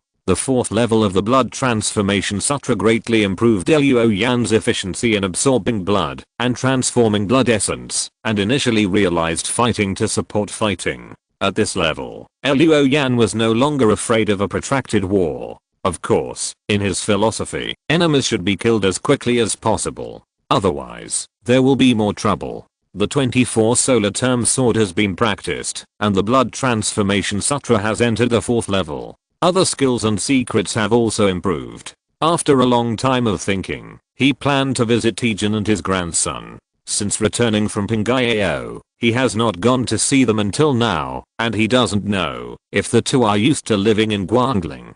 So after practicing sword, Luo Yan took a bath, changed clothes, and left school with Dragon Elephant. He bought some fruits and food as gifts on the way, and came to the area of Qingdian Road, and found the residence of Tijin and his grandson. The doorbell rang 3 times, and the door opened. The old man with a dangling sleeve saw that it was Luo Yan and was overjoyed. Xiao Yan, you haven't been here for a long time. Come in, come in. Luo Yan put the gift on the table. Uncle Tai, it's just a small gift. Tai Jun laughed and said, it's good that you are here. What are you bringing? We are so close, and you are being polite to me. Luo Yan smiled and asked, Uncle Tai, how are you doing? Are you used to it? Tai Jun sighed, it's good. It's much better than when we were in Pingayao. Your friend, that young Master Yang, is really amazing. Not only did he find a leisurely job for me, an old man, but he also found a primary school for Xiaohua. On Xiaohua's first day of school, he personally sent her there. Originally, I was going to send her there myself, but young Master Yang said that, if he sent her there, the teacher would take better care of Xiaohua. No problem. Xiao Yan, you have met a noble person. Luo Yan was a little surprised. Yang Like had never mentioned these things to him. If Taijun hadn't revealed it today, he wouldn't have known that Yang Like had done so many things for Taijun and his grandson behind the scenes. Chapter 740 Golden Rat Investment Company. A warm current flowed through Luo Yan's heart. Natural disasters struck, the surface of the earth collapsed, and order and morality disappeared. In the past few years, Luo Yan sharpened himself into an icy sharp blade. Without friends or relatives, he killed decisively, and that's how he survived. He originally thought that he would live like this until his heart became colder and colder, and eventually he would die in an empty corner or become food for a giant beast. However, the encounter with Dizeng changed everything. He came to Guangling and entered the academy to study. Gradually, he had classmates and friends. The little things they did, like insignificant starlight, melted his cold heart wall bit by bit. Xiaohe should be back. I'll go cook. At this time Tijun stood up. Luo Yan said hurriedly, let me do it. Then he asked casually, did Xiaohe take the school bus back? Tijun shook his head. No, she walked back by herself. Every semester, you have to pay 1000 work points more for taking the school bus. Xiaohe is a filial child. She said that she might as well save the 1000 work points to buy me delicious food. She said that it's not far from the school. She can just walk back by herself and exercise. Master Jiuying did say that he would pay for us, but I didn't let him do it. Although they are kind, we have to be self-reliant and can't always ask them for money. Luo Yan thought for a while and said, Xiaohe is still young now. Let her walk by herself. When she grows up, I will pay for the school bus. Uncle, you won't argue with me about this, right? Tijun laughed and said, if it's you, of course I won't argue. Luo Yan smiled and went into the kitchen to cook. When he finished a table of dishes, he saw that Xiaohe hadn't come back yet. Tijun was looking outside the door. When he came to Tijun, he heard the old man muttering, why is Xiaohe so late today? She would have been back by this time normally. Luo Yan frowned and said, Uncle, what is the name of Xiaohe's school? I'll go find it. Guangling Renee Primary School. Luo Yan nodded, took out his mobile phone, and walked all the way to the school using the navigation, but he didn't see Xiaohe. The school had closed long ago, the gate was closed, and the campus was dark. It was impossible for Xiaohe to stay in the school. Luo Yan had a bad premonition and hurried back. He didn't care about scaring passers-by, and used his body skills to rush back to Tijun's house. Uncle, is Xiaohe back? Luo Yan asked, as soon as he entered the house. No, it's bad. Xiaoyan, did you not see anyone? Tijun looked nervous. Luo Yan said, Uncle, don't be nervous. This is the underground city. There are surveillance cameras on the road. Let's go. I'll go to the local security bureau with you. When they arrived at the local security bureau to report the case, several security guards were indifferent. Luo Yan slapped the dragon elephant on the table and took out his student card. Seeing that it was a student of Basin College, the security guards got busy. They retrieved the road surveillance along the way from the school to Tijun's house and used facial recognition to quickly find it. I see. A security guard pointed to the screen and said, is this the child you are looking for? Luo Yan and Tijun looked over and saw a little girl jumping on the road. It was Xiaohe. At this time, Xiaohe stopped. A woman fell to the ground on the side of the road. She seemed to be unable to get up. She waved to Xiaohe, and it seemed that she wanted Xiaohe to help her. Xiaohe walked over and really helped her. At this time, the woman covered Xiaohe's face with a handkerchief. Xiaohe immediately lay in the woman's arms. The woman stood up, hugged Xiaohe, got into a nearby car, and drove away. Ah, Jiuying, what should we do? Xiaohe was kidnapped. Tijun was so anxious that he jumped up and down. Luo Yan said calmly, we should be able to trace the whereabouts of this car, right? The security guard nodded, operated the computer, and tracked it all the way. But after the car entered a warehouse, it never came out again, and no other people appeared. But the license plate of the car and the location of the warehouse had been recorded by the security guard. He immediately contacted the headquarters and asked the local security bureau near the warehouse to send someone to check. Luo Yan and Tijun couldn't sit still. So the security guard drove a car and took them there. When they arrived at the warehouse in question, several security guards had already arrived. They were surrounding a car to take pictures for evidence. What's the situation? The security guards on both sides began to negotiate, and soon there was a result. From the current situation, Xiaohua should have been transferred, but the security guards were not sure by what means. Because there was no surveillance in the warehouse, and on the road outside, they didn't know where Xiaohua was transferred to. In the end, the local security bureau only promised to follow up, and asked Luo Yan and the others to go back and wait for news. Luo Yan was not willing to be so passive. After sending Tijin home, he immediately contacted Guan Qi. Mr. Luo? When the call was connected, Guan Qi's voice was a little surprised. I haven't heard from you for a long time. What's wrong? Do you need my help? She didn't know that the red ghost she served before was Luo Yan. Luo Yan didn't explain and said directly, I want you to help me find her child. He told Guan Qi the situation and provided the license plate of the vehicle involved. I need some time. The specific charge will be determined after the result. Guan Qi's voice was cold and ended the call. Luo Yan took a two-pronged approach and found Yang Lixi again to explain the situation. Young Master Yang immediately patted his chest and said that he would find someone to check it out immediately. As soon as the phone was hung up, Guan Qi's call came in. There is news. It is basically certain that this was done by the people of the Golden Rat Investment Company. Luo Yan was stunned. Why would the investment company kidnap children? Guan Qi explained, the company is just a cover. The predecessor of this surface company is the Golden Rat Gang. They specialize in kidnapping refugees and smuggling giant parasites. I don't know if you have heard of the organization Shepherd. The Golden Rat Investment Company is one of the agents of the Shepherd. From the clues we have found so far, Golden Rat, one of the 7 leaders of the Golden Rat Gang, is in Guangling. They kidnap children to provide experimental materials for some research institution. Experimental materials. For a moment, Luo Yan's eyes were filled with murderous intent. He said grimly, is it difficult to find the hiding place of these rats? I also guessed that you would have such a request, so I have investigated it for you in advance and sent you the coordinates now. In addition, we, Xing Feng, do not want to provoke Shepherd, so we will not provide other assistance. In addition, this service is considered to be provided by me personally and has nothing to do with the organization. Luo Yan nodded. Thank you, I owe you a favor.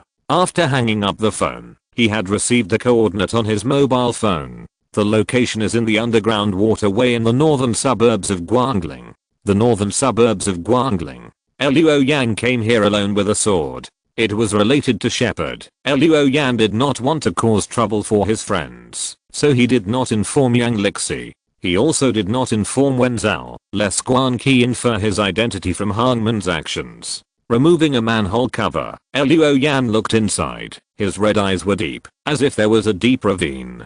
Chapter 741. Close the door and beat the dog. The northern suburbs of Guangling have become a wilderness due to the shift of the city center to the south, and the sewer network in this area has been stopped. However, when Luo Yan came to the underground sewer, he unexpectedly did not feel the air was stuffy. He did not know whether the ventilation equipment inside was still working, or whether Golden Rat Investment brought a ventilator with it. The sewer was pitch black, but in the distance, dim lights could be vaguely seen. Luo Yan listened carefully for a while, but found nothing. He then activated the silver eyes of peeping, and when circles of silver light appeared in his eyes, the darkness in front of him faded, and the world was left with only black and white. While the black lines outlined the complex structure of the sewer network, Luo Yan also saw some biological gray light, which allowed him to determine the direction. He activated the secret method, opening the ghost wheel, and moved silently in this deep underground network.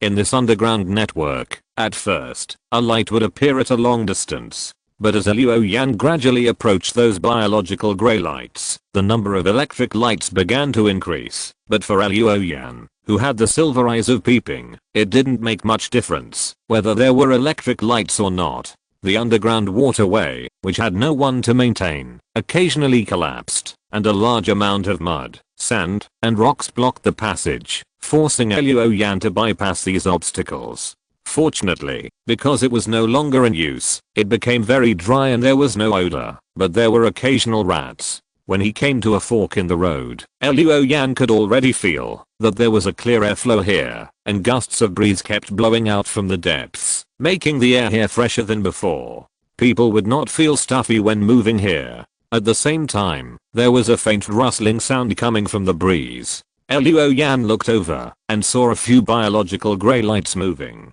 Judging from the outline, these biological grey lights were all human males. They moved back and forth along a specific route. They should be the guards of Golden Rat Investment. Sure enough, when Luo Yan came nearby, the chaotic sounds gradually became louder, with footsteps, conversations, and the sound of machines working. Luo Yan was not in a hurry to move forward. He saw two guards stopped by a hairdryer at the corner to rest and smoke. The number of these human sheep is enough. In my opinion, we can leave this damn place in a day or two. That's great. If we stay here any longer, I suspect we will get moldy. Be content. The environment here is pretty good. The last place I went to was uncomfortable. It was not a place for people to stay. The focus of the two guards' communication quickly shifted to the woman on the surface. Luo Yan did not alert the enemy. He went to another passage and bypassed the section patrolled by the guards. When he came to another passage, Luo Yan heard the sound of wheels turning. It turned out that several people were pushing carts to transport goods. There was a cage on each of the carts. There would be 1 or 2 children in the cage, ranging in age from 8 or 9 to 11 or 12. They all looked young, and their clothes were ordinary or even sloppy. They were all children from ordinary families or even street children. These children are located at the bottom of the city, and their disappearance usually does not cause much commotion. It is obvious that the children kidnapped by Golden Rat Investment have been selected, with clear positioning and clear goals. Luo Yan watched the human sheep being sent to a simply modified room in front. After the goods were delivered, the men left, but there were 2 guards in front of the door. One of them was yawning, and the other was squatting by the door smoking. They did not seem to be very vigilant. Luo Yan narrowed his eyes slightly, scanned the surroundings, and made sure that there were no other guards nearby, so he moved along the wall. When he came to a distance of about 10 steps, the guard smoking by the door realized that Luo Yan's face was already in front of him, just as he was about to speak. The footwork was like a dragonfly touching the water. With a light click, Luo Yan broke his neck. The dragon elephant lifted it up and cut the throat of another guard. Then he dragged the bodies of the 2 guards into the room. The room was very large, with more than 20 cages placed. Luo Yan roughly estimated that there were at least 30 children in it. This number made his eyes darker. He hid the body of the guard in a corner, covered it with a waterproof cloth, and looked at the cages. The children in the cages all had their eyes closed, but their chests were heaving, and it seemed that they had been injected with drugs such as sedatives. Soon, Luo Yan found Xiaohe, which made him feel relieved. At this time, footsteps were heard outside the door, and Luo Yan immediately hid in a corner by the door, hiding behind an oil barrel. As soon as he hid, someone came in and shouted, "Where are those 2 bastards Zushan and Zhang Yu? They are lazy again. Damn, I will kill them after the goods are delivered." Luo Yan looked behind the oil barrel. The person who spoke was a man in his early 30s, wearing brown glasses, a big back hair, a small mustache, and a pink shirt and white trousers. He was obviously a man, but he gave people a feeling of flashy, especially this guy wore several rings on his hands, and raised his pinky finger when holding a mobile phone. He walked to the back of the room, swearing, and walked around a few cages. Then he took out a cell phone and made a call. "Hello, big brother, it's me, Xiao Yang. The goods are ready." "Yes, send them to the Red Wind camp to fight Yang Te." "Okay, I'll do it now." After hanging up the phone, Xiao Yang walked to the gate and shouted, "Where are the people? Where are they? Everyone come here, the goods are being delivered. Hurry up, after this order of business, we can rest for half a year." Footsteps sounded outside one after another. Xiao Yang turned around and looked at the iron cages in the room. 34 little human sheep, each with 100,000 universal work points, that's 3.4 million. After deducting the labor costs, It's still possible to make 3 million. At this time, men walked in one after another, 20 or 30 people, almost filling the room. Jiuying looked around and said, "Is everyone here?" A bearded man looked around and said, "Mr. Zio, we are still missing Zushan and Zhang Yu." Jiuying cursed a few Chinese quintessences and said, "Don't worry about them, move all the things away, we are leaving Guangling. Leo Gao, make a phone call and ask Ying K and the others to be ready to meet us outside. Please arrange that passage out of the city for me, don't let anything go wrong along the way." The bearded man nodded, took out his cell phone, and made a call, while the others dispersed, 2 people in a group, to carry the iron cages. As the crowd dispersed, Jiuying saw that some people did not move the goods, but walked to the gate, closed the door, and bolted it. Jiuying was immediately furious. "What are you doing? Why lock the door at this time? Hurry up and open the door for me. The door must be closed." Unexpectedly, the man dared to talk back. Jiuying was stunned for a moment, and then saw the man turned around. It was a strange face. Under the black hair, a pair of red eyes were boiling with murderous intent. "The door must be closed tightly, before you can beat the dog," the man said in a grim tone. Chapter 742 Push. Close the door, and beat the dog. When Jiuying heard this, he just felt absurd and ridiculous. Who is he? Formerly the Golden Rat Gang, now one of the 7 heads of Golden Rat Investment, known as the Golden Rat. He benefited from the protection of the shepherd, and received cultivation resources support. Not long ago, he just reached the intermediate realm. With this level of cultivation, he can walk sideways on the surface. In addition, there are more than 30 thugs around him. The other party has only 1 person. He still wants to close the door and beat the dog. Where does the courage come from? But when he thought that this person actually came here and did not attract anyone's attention, Jiuying couldn't laugh again. He lowered his voice and gritted his teeth and said, "Why are you still standing there? Kill him." One of his men took out a pistol and Jiuying slapped him on the back of his head. "Your head was caught in the door. You used a gun here and accidentally killed the human sheep. Can you afford to pay for it? Use the knife." Jiuying shouted, and everyone, including the bearded Leo Gao, drew a long knife and pressed forward with a bad face. The dragon elephant was unsheathed, and Jiuying faced everyone coldly. "Kill." The bearded Leo Gao shouted and rushed to Jiuying first. This man actually showed a little bit of Yuanli, but his realm was low, so he could only bully ordinary people. To Jiuying, he was like a 3-year-old child. Jiuying didn't even use the skills. He only relied on the physical strength of viewing mountains and seas to stab with the dragon elephant. While the other men were still sprinting, the Han sword had easily pierced the old man's throat and cut off his cervical vertebrae. The dragon elephant swung, and Leo Gao's body flew out like straw, falling beside several iron cages. Only then did blood gurgle out of his neck. Jiuying's eyes were grim, and he started to practice his skills. A layer of golden light flowed all over his body, including the dragon elephant. As if bathing in the sun, the temperature around Jiuying rose, making the men who were approaching feel a hot breath. At this time, the dragon elephant was in the air, and it burst into golden light. The golden light was hot, but dense like spring rain, falling on the men. The men saw the golden light in their eyes, and they were horrified. They waved their long swords randomly. Occasionally, they were lucky enough to hit 1 or 2 golden lights, but the golden light that seemed to have no power broke the blade and the long sword fell out of their hands. When the golden light rained on them, deep holes appeared one after another, and suddenly these men burst into blood mist. A large group of them fell down. Jiuying, who was behind, saw that most of his men fell down after just one fight, and suddenly a flash of panic flashed through his heart. Who is this person? How can he be so strong? Is he from the official of the dungeon? There is no reason. If he is from the official of the dungeon, there would not be only one person. Jiuying suddenly had a flash of inspiration in his mind, and looked at the nearby iron cage. Could it be that this is a relative or friend of a human sheep? No. Jiuying suddenly denied himself again. These little human sheep are ordinary people and children or street children. How could there be such a powerful relative? At this time, the last subordinate also fell down. There was no obstacle between Jiuying and Jiuying. Jiuying swallowed his saliva, put on a smile and said, "Little brother, let's talk it over. By the way, my name is Jiuying. I'm the manager of the Golden Rat Investment Company. Haven't you asked for your full name, little brother?" Jiuying didn't waste any words with him. His figure flashed and cut into the area around Jiuying with a dragonfly skimming the water.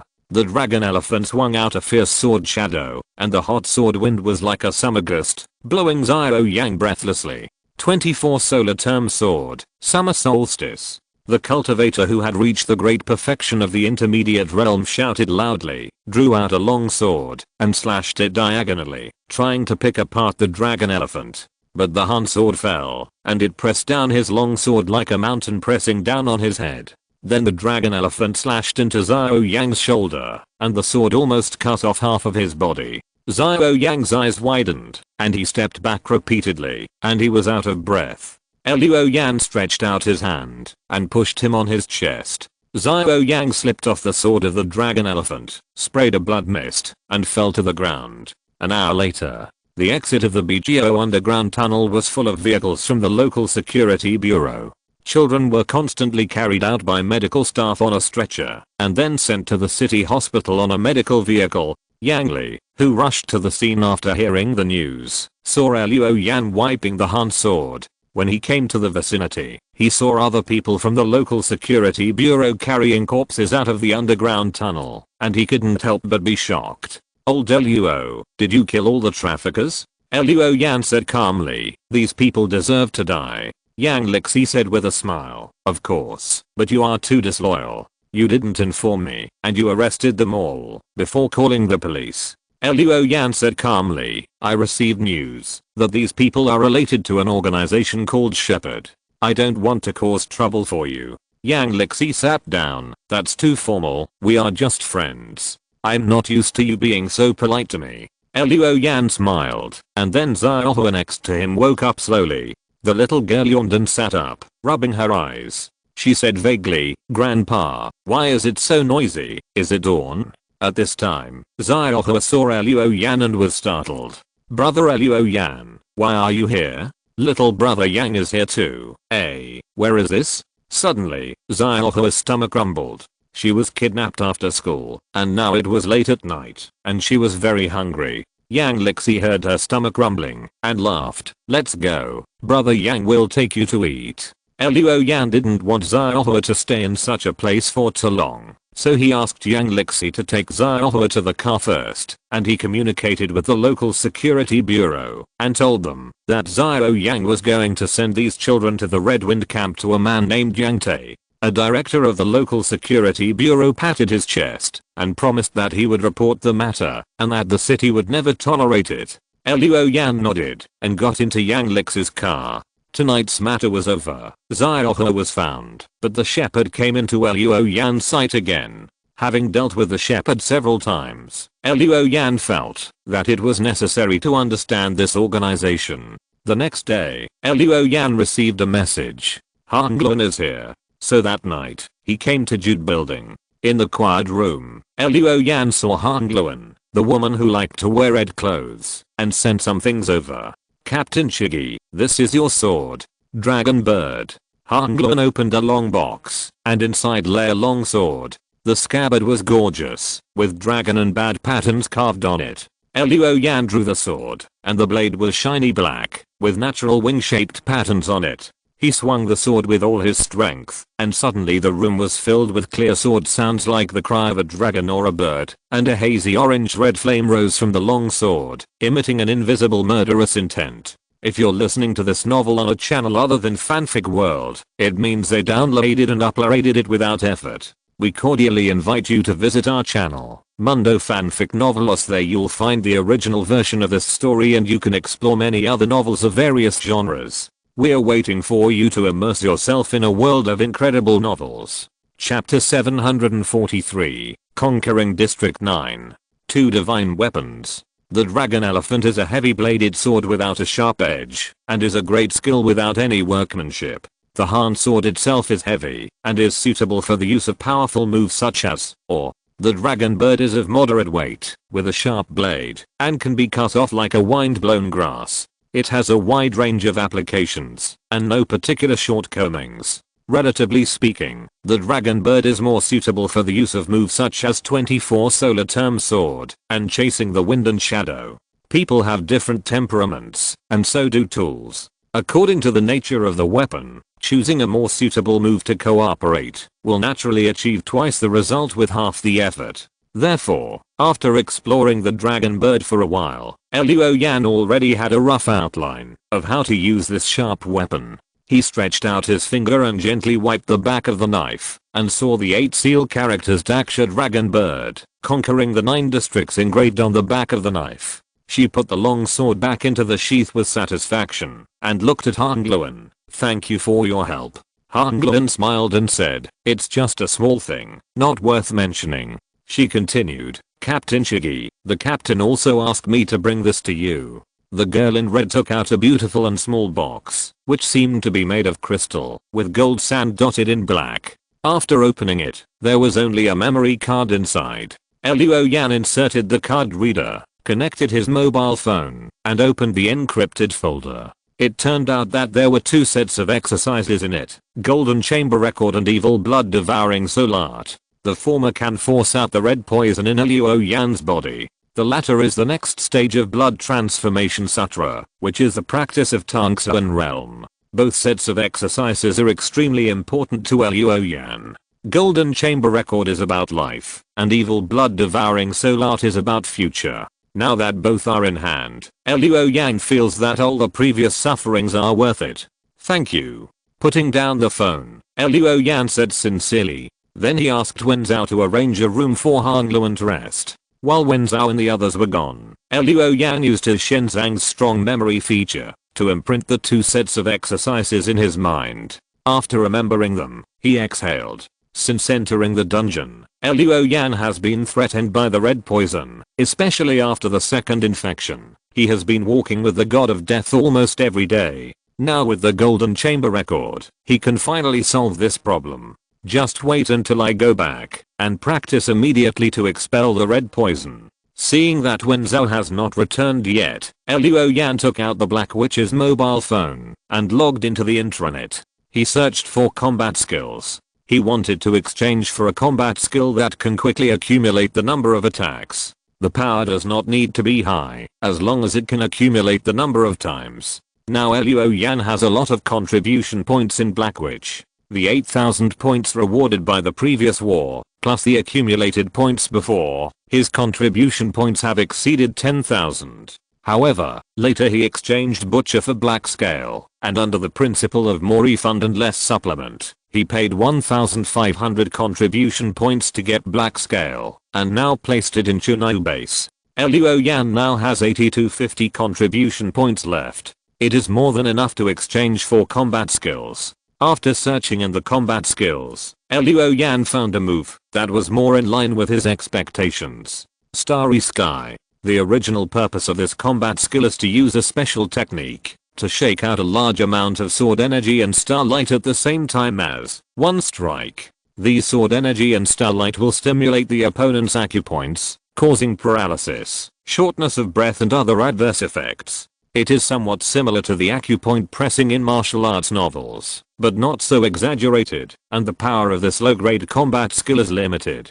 It is like scraping for higher-level realms, and it has no effect at all for Tangsuan realms. Therefore, this combat skill is very cheap, and can be exchanged for only 200 contribution points. Now, Luo Yan has mastered many unique skills and secrets, and only then did he know why combat skills, unique skills, etc., have upper and lower grades. The reason is very simple. The higher the grade of the secret, combat skill, and unique skills, their effect and power are greater and higher. Secret methods, combat skills, and unique skills are all stimulated by calling the power of a certain acupoint, integrating them, and using different force generating techniques. The lower grade secret methods and combat skills call a small number of acupoints and have simple force generating techniques, which makes the effect of these things limited. The upper grade ones call a large number of acupoints and have relatively complex force generating techniques, so the effect formed is much greater than that of the lower grade ones.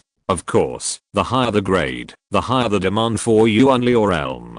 A good cook cannot cook without rice. Without the support of Yuanli realm, even if you know how to use it, you cannot use high-grade secret methods or combat skills. Therefore, some upper-grade secret methods and combat skills are limited by realm. Lin Yuan Fang's set of performing the God Nuo mask secret method requires a Tangxuan realm to practice, which is the reason. After exchanging Starry Sky, Luo Yan exchanged some weapons and intermediate skills one after another to reward his subordinates who made contributions in this war. After spending more than 2,000 contribution points, Luo Yan put down his phone. At this time, Wen Zhao came back. Luo Yan took a sip of tea and asked, "Have you recorded the cultivation progress of Yang Hao and the others recently?" Wen Zhao nodded and smiled. They got a batch of cultivation potions before, and they have made great progress in the past month. Li Yu had already reached the 5th level of the elementary level a month ago.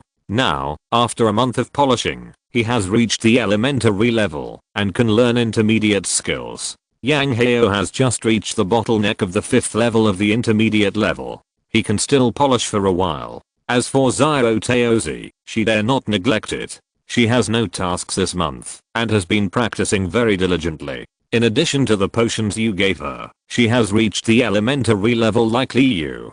Luo Yan nodded, then said, "What about you?" Wen Zhao hurriedly said, "To answer your question, I have dull aptitude and am only at the 5th level of the intermediate level now." Luo Yan smiled slightly in the mask. It seems that Wen Zhao did not dare to slack off. While managing the red gate in the dungeon, he did not forget to practice. Although you didn't participate in the war, you helped me guard the house, which is also good.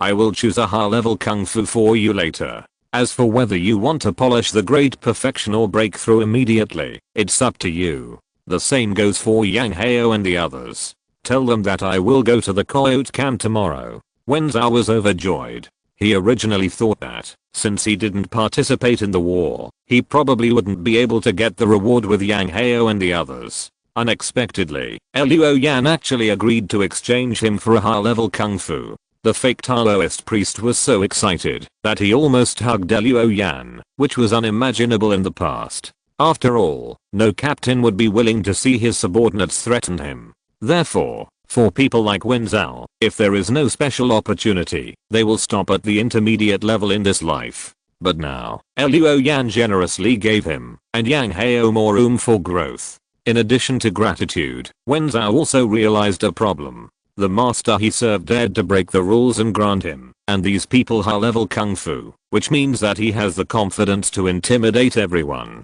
This shows that, even if Luo Yan is not in the Tangxuan realm now, he must have found a way to break into the Tangxuan realm. This is a future branch director. Thinking of this, Wen Zhao repeatedly warned himself to hold on to Luo Yan's thick legs. Chapter 744, Transmission of Power. 2 days later, Luo Yan arrived at the coyote camp. The high walls of the camp had been completed, and the expanded coyote camp could actually be called a base. Although it could not be compared with some bases located near the forbidden area, or those supported by large organizations like the Chunai base, it was much larger than many camps on the surface. Moreover, there were 2 mechs stationed in the camp. Even though they were obsolete old models, full of the shadow of the industrial age, mechs were mechs. Just standing on the training ground, which resident in the camp would not be proud? Arriving at the original camp building, this shopping mall building had been renovated. On the basis of the original, several more walls were added, and several anti-aircraft machine guns were installed on the upper floor, making the building now look like a fortress. After receiving the news, and knowing that Luo Yan had arrived, Yang Tao had been waiting in the building early. As soon as Luo Yan appeared, the little girl rushed over excitedly. "Teacher, look at me, I've reached the primary level of perfection. But the cultivation potion you gave me has also been used up." Yang Tao surrounded Luo Yan like a happy magpie, chirping non-stop. The little girl's face no longer had the gloom she had when she first met Luo Yan. Her eyes were shining, and her mouth was filled with smiles. Luo Yan habitually reached out to rub Yang Tao's head, and suddenly found that Yang Tao had grown a lot taller in the past 6 months. Practicing the exercises, coupled with adequate nutrition, she has reached Luo Yan's chest. She doesn't look like a child anymore. So Luo Yan stopped his hand, thinking that it would be a bit unsteady to rub Yang Tao's head again. But Yang Tao reached out, grabbed Luo Yan's hand that was suspended in the air, put it on her head, and then giggled twice. Luo Yan smiled softly in his mask, and then said, "Come with me to the fighting field later. Let me see if you are lazy." Yang Tao nodded repeatedly. Then, he met with Yang Hao and others. Liu reported the recent situation of the camp to Luo Yan. Now Chen Fei and his mecha training class have moved to Chunai base. The 2 old mechas purchased from Anxu are still in the camp, and Anxu's maintenance team still stayed. However, crossing Chenggang, who came from Yunwan base, followed Chen Fei and others to Chunai base. After learning about the current situation of the camp, Luo Yan came to the fighting field. In the fighting field, Yang Tao had done warm-up exercises. The little girl was eager to try and looked at Luo Yan with expectation. Hearing that Luo Yan was going to inspect Xiao Tao's training results, Yang Hao, Liu and others came to join in the fun, especially Yang Hao, who hoped that Luo Yan would be able to guide him later. At this time, Yang Tao stood still, put his hands in a starting gesture of 100 flower skill, nodded and said, "Teacher, I'm ready." Luo Yan did not use weapons either, and the dragon bad was put aside by him. Hearing this, he smiled and said, "Be well protected, and don't be careless." After speaking, his figure suddenly disappeared. Footwork, dragonfly touches the water. In just a moment, Yang Tao saw that the teacher's mask was almost hitting his face. Having fought many battles and experienced the war between the Black Witch and the Yellow Spring, Yang Tao is no longer the rookie she was before. She did not seek to hurt the enemy, but to protect herself, and immediately used the same dragonfly skimming the water to distance herself. Then she used the secret method KO and wheel, and her yuan roared and rose. The little girl used the dragon flying with murderous intent, and a large piece of white lotus petals flew up, sweeping away like a river. However, Luo Yan rushed out of this white river against the wind and waves, raised his hand and clapped. Bang! There was a muffled sound. Yang Tao flew out, first rolling on the ground a few times, then bouncing up, her feet constantly stomping on the ground, and finally hitting the wall before stopping. The little girl's face was pale, and after a minute, it gradually turned red. Luo Yan smiled and said, "Not bad. At least you didn't get knocked down by my first strike. You were able to attack me again, which was beyond my expectation." Yang Tao's hands trembled slightly. When she heard Luo Yan's words, the corners of her mouth gradually rose up. Luo Yan waved his hand and called her over, saying, "Since you have already reached the primary level of perfection, then next, I will teach you a set of intermediate exercises. Zhao Shan Yang Gong. This is a set of exercises to lay the foundation. My teacher once said that a tall building starts from the ground. With a good foundation, when you reach the advanced level, no matter what kind of exercises you practice, you will get twice the result with half the effort." Luo Yan raised his head and said to Liu, "This set of exercises is also to be passed on to you. You and Yang Tao will come to me later." Liu's face was full of joy. You know, it is rare for a surface survivor like him to be able to embark on the path of cultivation. Now Luo Yan is going to pass on the intermediate exercises to him, and he said that this is a set of exercises to lay the foundation. In other words, as long as you work hard and make contributions, one day you can step into the advanced level. To become a high level cultivator was simply out of reach for him before. But now everything is different. "Okay, Mr. Chigi." Liu agreed quickly. Luo Yan nodded, asked him and Yang Tao to go down first, and then called Yang Hao over. Yang Hao walked to Luo Yan with some trepidation. Ever since Luo Yan cut off his arm with a knife in Jude building that day, Yang Hao had both respect and fear for Luo Yan. But now, Yang Hao has more respect than fear for Luo Yan. Especially after this war, Luo Yan disappeared for a few days and came back. As soon as he came back, he buried Huang Yu and injured Fei Yu, giving himself and Guan Peng a sigh of relief. This kind of protection was the first time Yang Hao felt. Even if he worked for Lei Qi before, he felt that Lei Qi was more concerned about him. If something like what happened in the camp that day happened, Leiki would be considered conscientious if he didn't add insult to injury and take the opportunity to eliminate dissidents. It would be a dream to expect him to avenge himself like Luo Yan. Mr. Chigi. Yang Heo looked at Luo Yan and asked tentatively, "Can I do the same as Xiao Taozi and fight under you?" Luo Yan stared at him intently, using the silver eyes to read Yang Heo's mind. He did not speak until he was sure that Yang Heo respected him in his heart. "We'll talk about this later. Now I'm going to teach you a set of advanced skills as a reward for your participation in this war." Yang Heo's eyes widened a little, and he couldn't believe his ears. Suddenly, the man's eyes turned red. He knelt down suddenly and said loudly, "Mr. Chigi, I'm not good at speaking. Anyway, Yang Heo's life will belong to Mr. Chigi from now on." Luo Yan nodded, and after he knelt down, he let him get up. "Your path is somewhat similar to mine, so I plan to pass on this advanced technique, the blood transformation sutra that I practiced, to you.